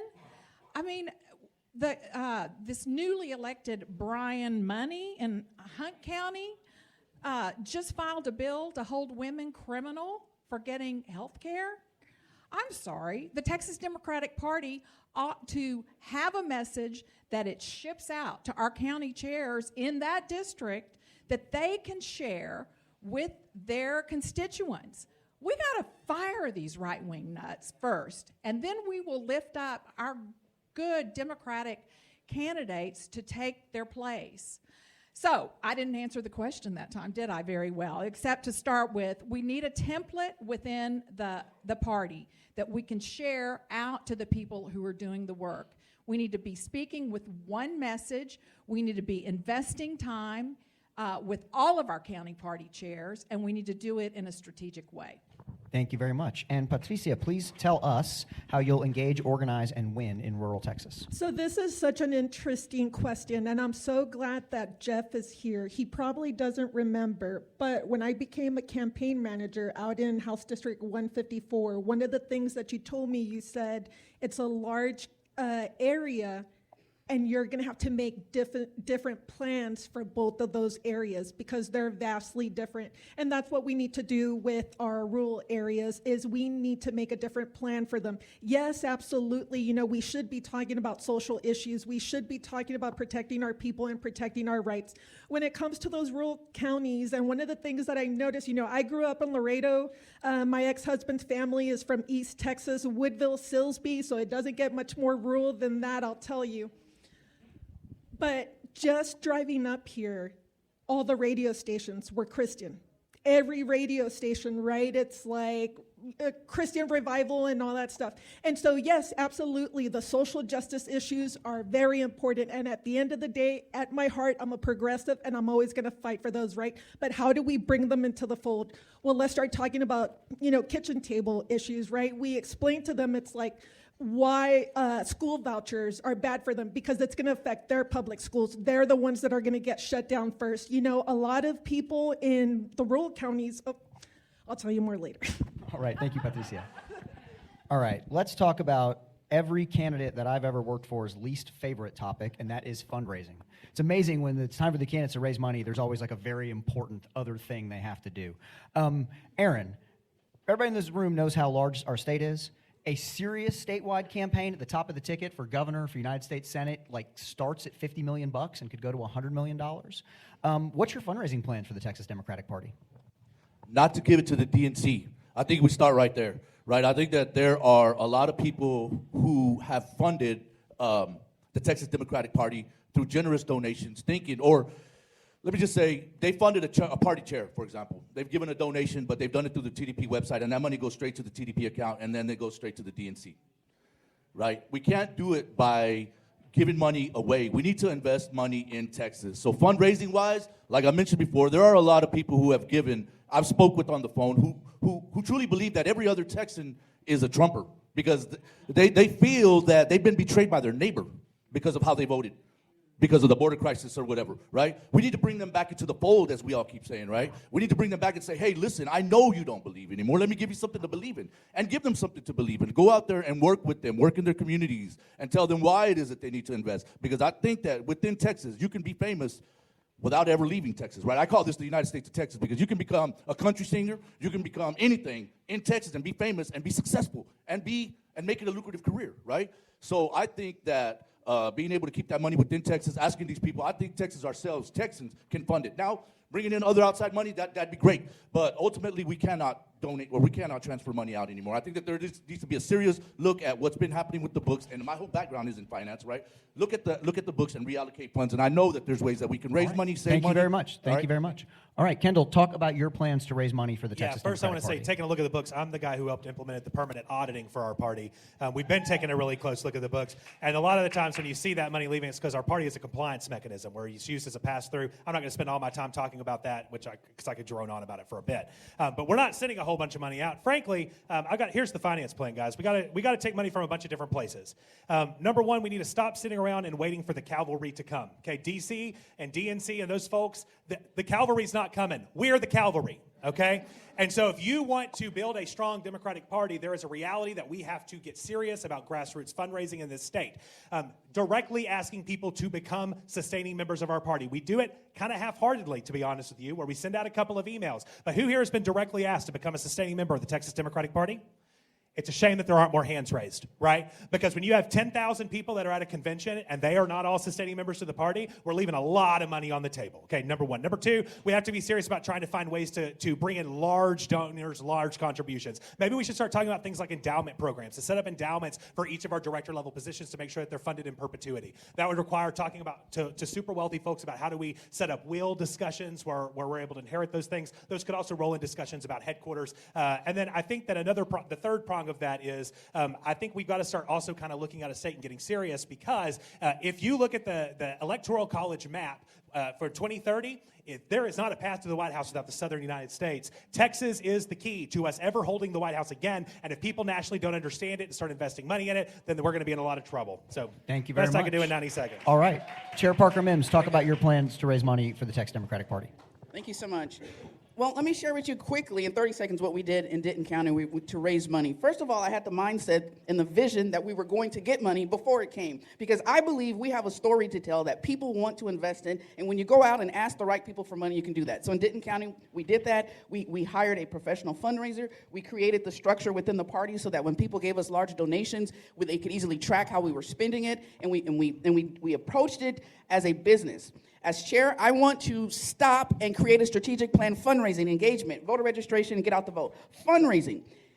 If I become chair, there's no reason why everybody on this sitting down right now should not be part of our fundraising process. If we operate as one team, we all have to contribute to help Texas be better. The first thing I want to say to Texas donors is keep Texas money in Texas. That is a campaign that I want to send out to the entire state of Texas. To those rich donors who are sending money out because they're so in love with those national people, we need to get our Texas donors to keep money in Texas. Because just like Kendall said, if we want to get the White House, if it comes through the South, that is the message that we can get out to other people and to the people in our state who are giving large money.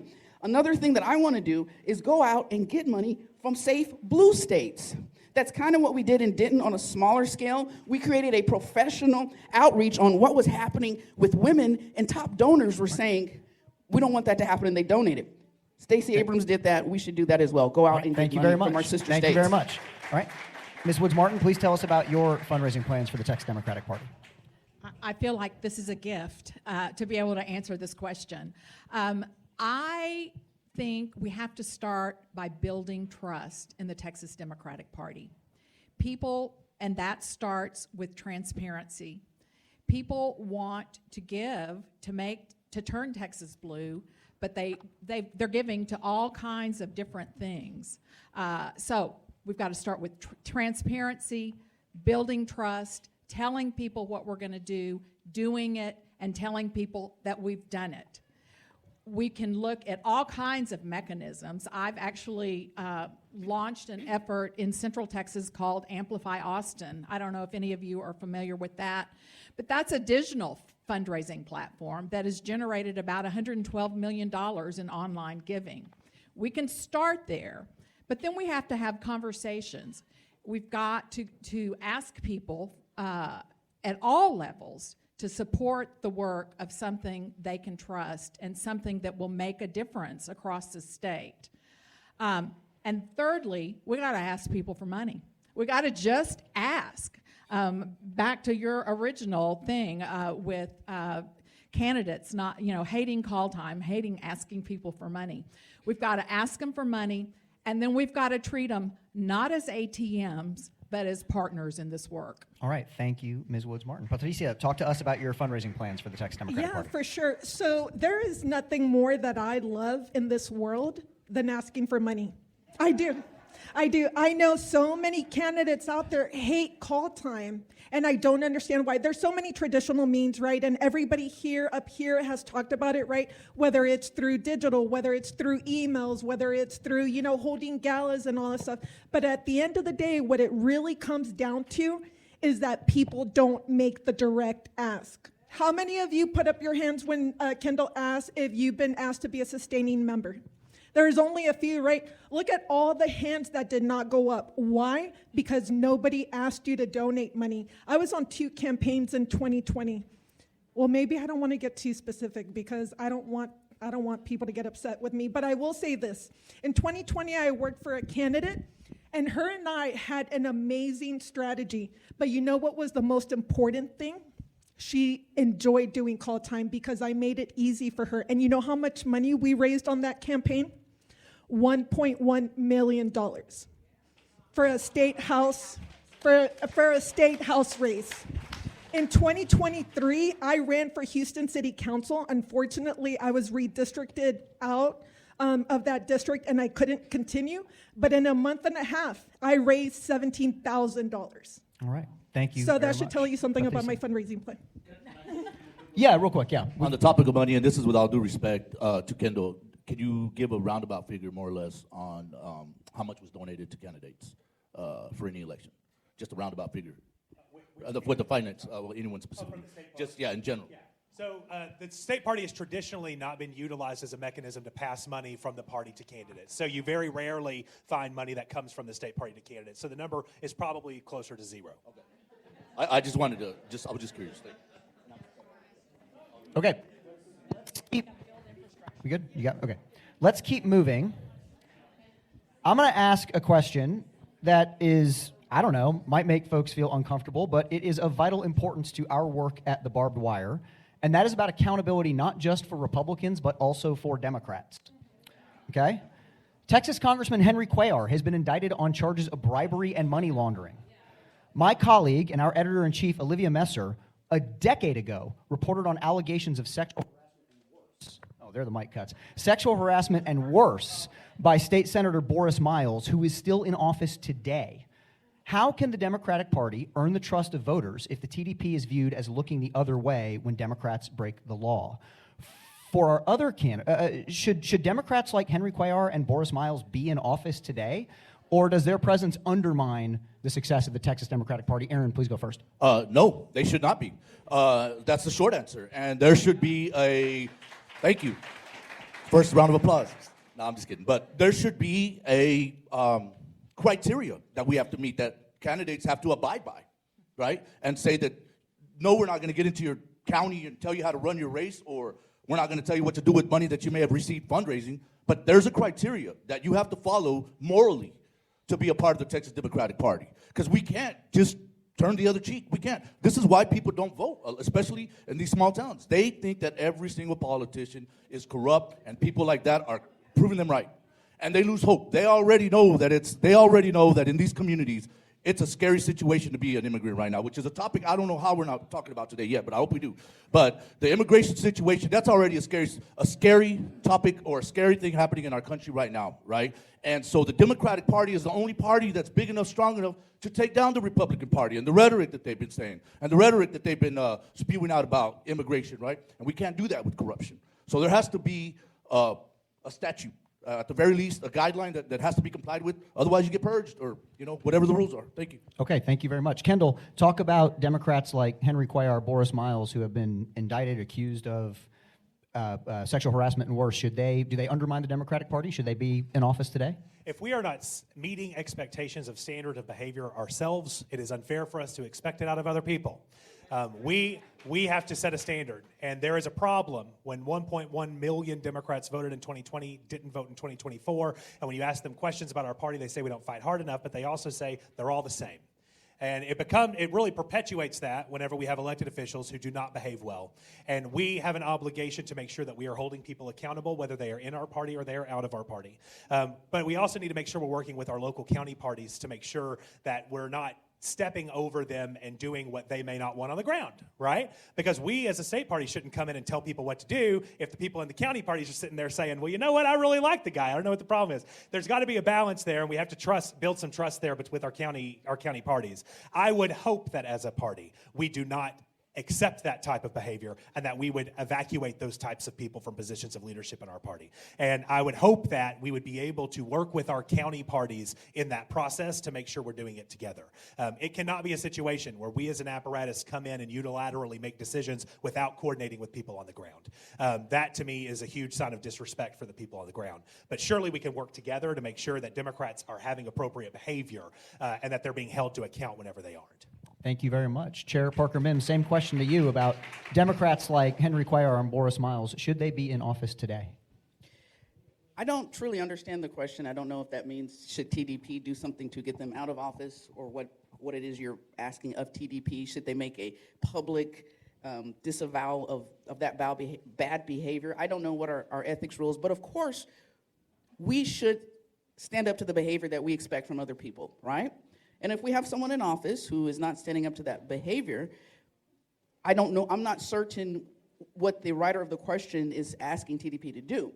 But I do support that we should live up to the standards. It's like America going around the country, going around the world, telling everybody about their standards of behavior, but yet, they had slavery, and at the same time telling other people what to do. So I do support that. But I do want to say this. After our candidates get past the primary, we are one team. Candidates should not have to go and try to convince you to vote for them if you are a true Democrat. Once you get past the primary, we need to support our candidates. Once we start winning elections, we will have the political power to then influence people who are in office. And if their behavior is not well, we can say, you know what, we're gonna primary you anyway, so you need to get out. But that only happens when we start winning elections. And then we have the political power to exert our influence over people in office. But certainly, we should behave better. Thank you very much. Ms. Woods-Martin, the same question to you about indicted Congressman Henry Cuellar, State Senator Boris Miles with multiple public accusations of sexual harassment and worse against him. Do Democrats like that undermine the party? Should they be in office today? And however you think you would solve that problem, not for me to say. I'd primary him. And I have primaried, actually, at Annie's List. We primaried a state rep who was under indictment. We lifted a woman up and supported her in that race. And I may pay a price for that from now on, but you know what? It was the right thing to do. I also, when I was at Annie's List, and I think Boris Miles was running for the state Senate from the House, I stood up and said, unacceptable. And I may pay a price for that, but unacceptable is unacceptable. And we have got to set the standard if we're going to build trust in this party. All right, thank you very much. Patricia, last question, or not last question, but you'll answer this question last. Do you want me to restate it, or do you got it? No, and you know what? I actually have to admit something. I feel so bad, but I feel like it's part of my accountability. Senior year in high school, the teacher gave us an assignment, and he said, I want you to write a paper about one of your role models. And I started thinking, I was like, who here in Laredo can I go ask? At the time, I forget what he was at the time. He may have been a Texas representative or something like that. I go up to Henry Cuellar's office, and I ask him, I said, hey, the teacher said if I can get you to come, he'll give me an automatic A, and I don't have to write the paper. Well, he did show up and stuff, right? But years later, we know the type of person he is, right? Let me tell you, those days, that 17-year-old did not know what type of man he is. And I would never support that. There's so many rumors that run rampant in Webb County and Laredo about that man. So many, but nobody does anything. Nobody does anything. They still take pictures with them, and it's this issue of going along to get along. And that is wrong. That should not exist. We cannot throw stones at glass houses when we have our own problems. We need to remember that when we're pointing the finger at Republicans and we're saying, hey, Ted Cruz, you're doing this. Hey, Governor Abbott, you're doing this. Remember, there's 3 fingers pointing back at us, and we need to be calling out our own bad actors. All right, thank you very much. I'm gonna take a little moderator's prerogative here and look back at Clayton in the back of the room. Clayton, we are nearly at 4 o'clock. We have 5 candidates and 2-minute closing statements. Would you like us to go ahead to move on to closing statements, or would you like us to try to squeeze in one more question? No pressure. How about this? We'll do some closing statements, then Christy and I will have a quick set of announcements. There's going to be a happy hour. We want to make sure you all know where those happy hours are. And there's going to be a lot of other questions, and you know what? I bet a lot of these Folks aren't going anywhere. All right, for those of you on the live stream, we're going to move to our closing. For those of you on the live stream, we're going to move to our closing statements now. You know what? I'm going to do something I really shouldn't do. I'm going to let the audience decide. Do y'all want to start with Patricia at this end? All right, Patricia, it's up to you. No offense down here, but I'm trying to take some feedback. Trying to be better about that in my life. And this way I don't have to keep track of who I'm going to because we're only doing one. So, Patricia, 2-minute closing statement. We'll move down to the direction of my right. Thank you. For sure. I have been serving for a very long time, even long before I knew it. And that sense of public service was instilled by 4 generations of military members in my family. Not because, we just love the military and that's what we want to do, because it is inherent, not just in me, but in my family members, in my son who's over there taking pictures and stuff, who has worked with me on several campaigns, that the right thing to do is to help people, to put ourselves at the forefront and to do the right thing even when others don't agree with us. Let me tell you, it is time that we win statewide office, and I bring the background, the experience, the leadership, and the vision to make that happen. I hope to be able to serve as your next TDP chair because it would be an honor to serve you. So thank you very much. Thank you very much, Patricia Olivares. Patsy Woods Martin, 2-minute closing statement. So when I was at Annie's List and we worked with budding candidates, our amazing political director, Monica Gomez, would ask them first to answer the question, why me, why now? This is my why me, why now moment, right? Why me? I've spent a lot of time over the course of the last couple of weeks, especially talking to members of the State Democratic Executive Committee. And what I'm hearing from them is that they are looking for a strong leader who can build coalitions, who can listen to stakeholders, who can build a plan, make that plan, execute it, fund it to win elections. I have a proven track record of doing that, and I'd like to apply that to the Texas Democratic Party so that we can win elections. And why now? Well, now, this is a deeply personal commitment for me. I'm a mother. I'm a grandmother. I am worried about the kids in this state. What is happening? Our education system is 41st in the country when it comes to fiscal health. That's today.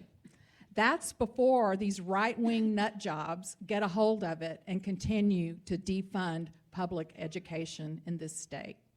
They've taken away the God-given rights of women, of members of the LGBTQ community, and we have got to stop that. We've got to stop it, and we've got to reverse it. Our hero and my friend Cecile Richards said, women, I got to read it, because I said, women aren't usually in it for the glory. They're in it to get shit done.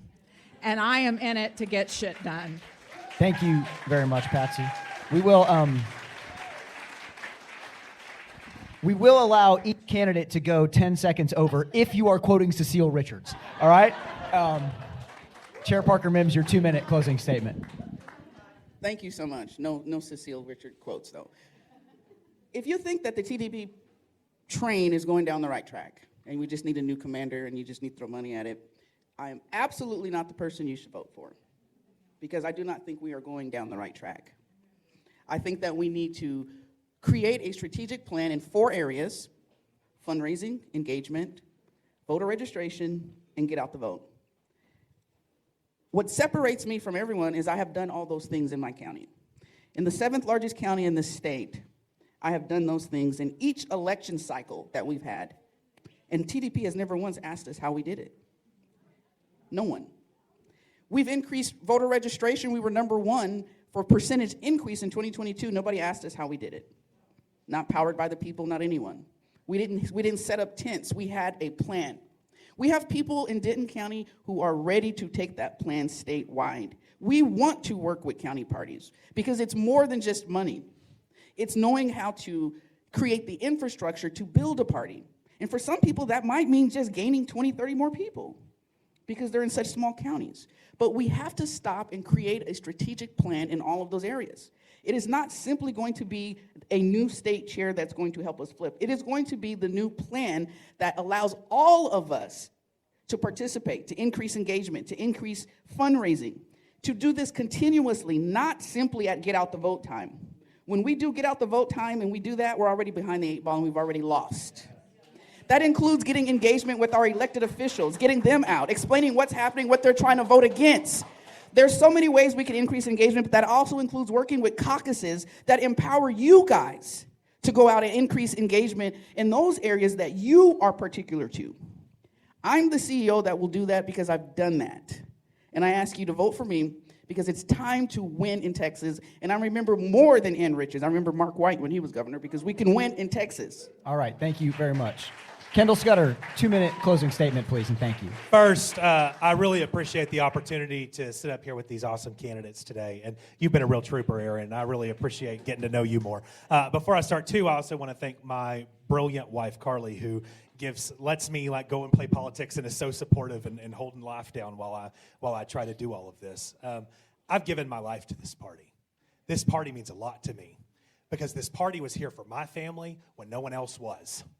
And we have an obligation to build a party that is here for people who need us. People are under attack right now. And if they do not feel that they can trust our party, they will continue to not show up for us whenever we need them at a ballot box. That's why I'm running to return our party back to the grassroots. You know I'll do it because you've seen me do it. You don't do politics as long as I have without making a couple enemies. And every time that I've been asked to, I stand on the side of activists against the establishment class in Austin, who I'm sure is going to continue to try to tear me down for the next 2 months. But I stood at the front of that room as one of the vice chairs of this party and have a 100% voting record with this caucus. I am the only person in this race who has that voting record that I can point to. I am a person who understands that the people doing the work on the ground in this party are more important than any consultant in any room in D.C. or in Austin. And if we are not empowering our grassroots to do the work on the ground to get this accomplished, we will never be able to move the needle in Texas. This is about winning elections. This is about building an infrastructure that is long-lasting. What did we wish that the party did 40 years ago that we can start doing today to make sure that the party is ready 40 years from now? The best time to plant a tree was 20 years ago. The next best time's today. And I'm here to start planting those trees and working with all of you. I'm going to make some mistakes. And I hope that you feel that you have enough of a relationship with me from all the time we've spent on the fields together and in the trenches that you can call me and let's talk it out. You're going to have a chair who respects you, who wants you at the table, and is ready to build an apparatus that will take back Texas for working people. Thank you guys for the opportunity to be here today. Thank you very much. Aaron, your 2-minute closing statement, please, and thank you. There are 134 counties that have been neglected. And if you don't know who I'm referring to, it's the 134 pack. There are a lot of counties that have been neglected for far too long, and we can't do it anymore. We can't do it anymore. My dad, when he was 17 years old, his leg was maimed, right? And so his entire life, he was on disability. His fixed income was $504 a month, right? So when I was growing up in high school, I couldn't ask him for $5 to go out with my friends, right? They were generous. I had good friends, right? They'd always pay for everything, pay for the festivities of the night. But I couldn't even ask him for $5 to put gas in somebody's car to go cruising, right? We were that broke. That's who I am. That's where I come from. My life has turned around, and I've become a great success by all intents and purposes. To my father, right, who grew up in the Depression era, a good job to him was working inside. It didn't matter if you were a cashier. It didn't matter what you did. If you were inside, you had it made, period. We've done a lot more. I've done a lot more in my life for that. That's who I am. That's who I represent. I represent rural Texas. I am rural Texas. I'm proud to be from rural Texas. I'm proud to be from where nobody pays attention, right? We made our own fund. We did everything that we wanted to do. And that's what I'm going to do as your next chair. I'm going to represent these areas, and I'm going to work with anybody in these areas, and I'm going to work with the cities as well. We all got to, pitch in together, right? But the bottom line is this, we cannot neglect these small towns anymore. That is my message to Texas, right? And I believe that if we can make small improvements in these areas, right? We don't have to win them. We just got to improve in them, our percentages. We can win Texas, right? And so I don't want to neglect Texas. We shouldn't do it anymore, and I hope every single one of these candidates on here stand with me. It sounds like they do, but I think we got a lot of work to do in Texas, and I think that we can win Texas if we spend time in rural Texas. Thank you. All right, thank you very much. We're going to welcome Clayton back up here to say some final words. I just want to say a thank you to the Texas Progressive Caucus, to the co-host Progress Texas, to each of the candidates, and frankly to all of y'all for a very spirited conversation. My name is Jeff Rotkoff. Please follow our work at thebarbedwire.com. Please come see me and get your Put Elon on the Rocket sticker before the day is over. Thank you all very much.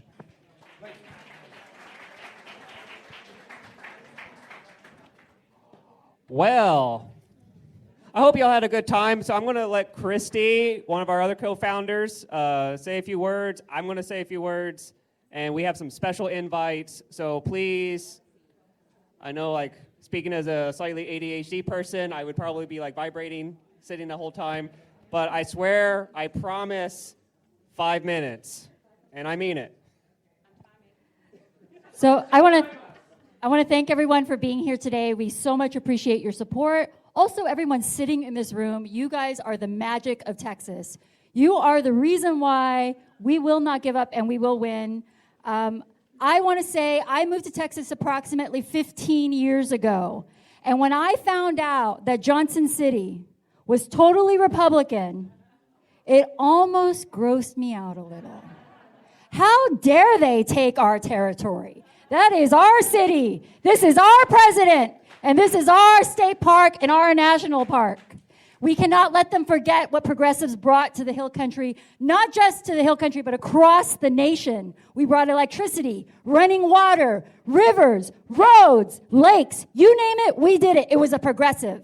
So on that, this has been a dream for a very long time to have a Democratic event here in Johnson City, y'all. Thank you for coming out here.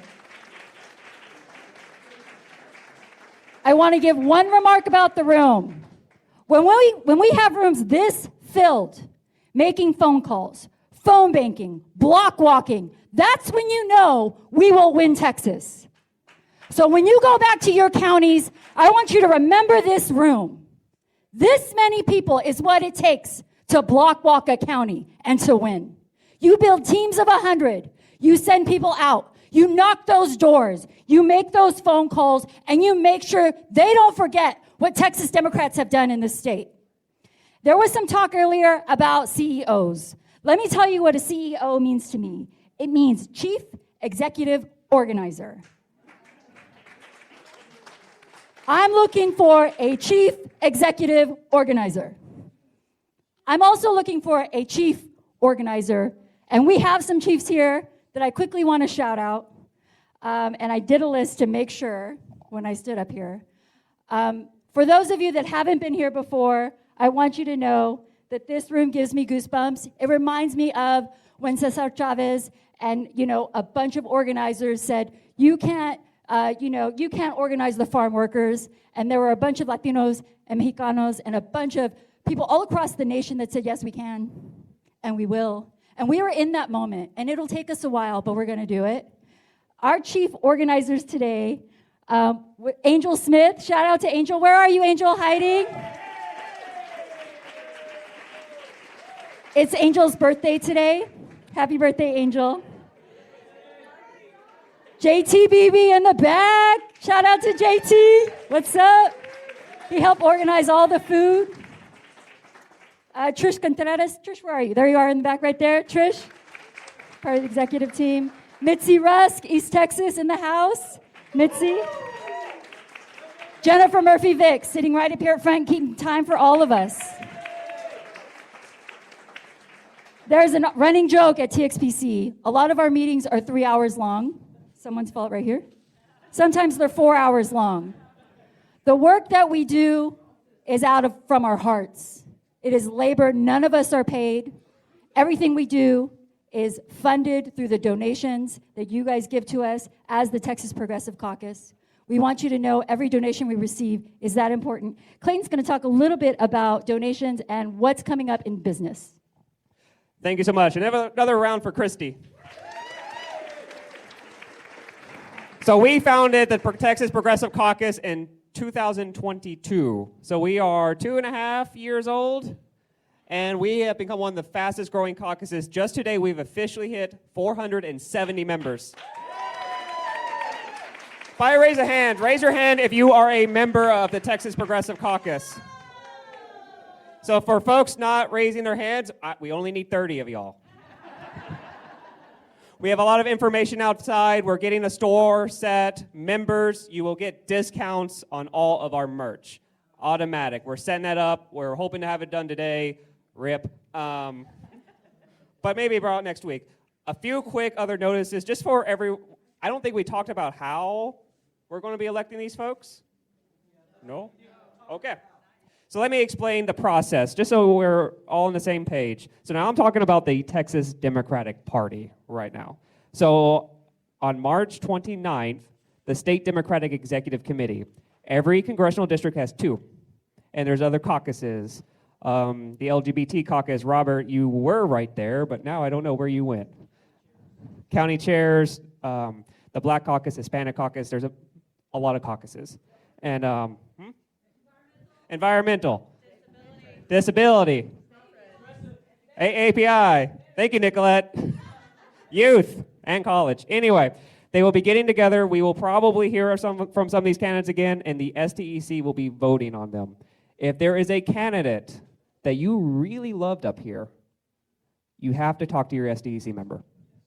They are your voice, and you have to reach out to them. And the Progressive Caucus will be helping with that. We will have tools where you can reach out to your SDEC, where you can talk to them like, hey, I really love this candidate, or I really love these 3 candidates. Because who was at the last state convention? Well, y'all remember we almost got ranked choice voting passed? It's not a bitter or sore subject at all, I promise. Well, guess what? We got it passed for this. So the SDC will get to rank their candidates the way they want to ranked, and really they should rank it the way y'all want them to have it ranked, because they are your SDC. This is your party. So again, if there are a set of candidates you just absolutely love, reach out to your SDC. You have until, I would do it before March 29th. I wouldn't do it day of. That's not really something you want to wait too long. But really, please reach out to them. And as for the Texas Progressive Caucus, sometime in February, we will be sending a poll to all of our members, another benefit of membership. And we will be asking our members on who do you support? Who should we as an organization endorse? So if you want to have a say in who we endorse, you have to become a member. There will be a membership cutoff date. I don't remember what it is. So you might as well just do it today. So we are having a happy hour at 6 p.m. All that information is right out there. It is at the Fredericksburg Brewing Company. Yes. Mitzi is giving me a nod, Mitzi and Jennifer. I need more coffee. It's a wonderful venue. Yes.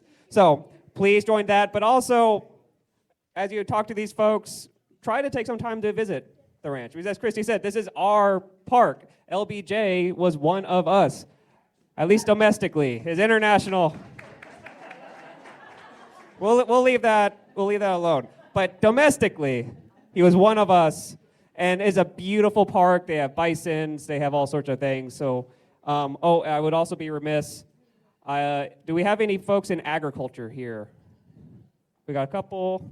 Do we have folks who eat food here? There's a really good group that I encourage everyone to look at, the Texas Farmers Union. I'm their secretary. I wear a lot of hats. I like have my collection. Check them out, Texas Farmers Union. They're not the Farm Bureau, is what I'll say. They're not bought out by Big Ag. So check them out, ask these candidates some questions, hang out, see us at happy hour, and we'll get a beer. Love y'all.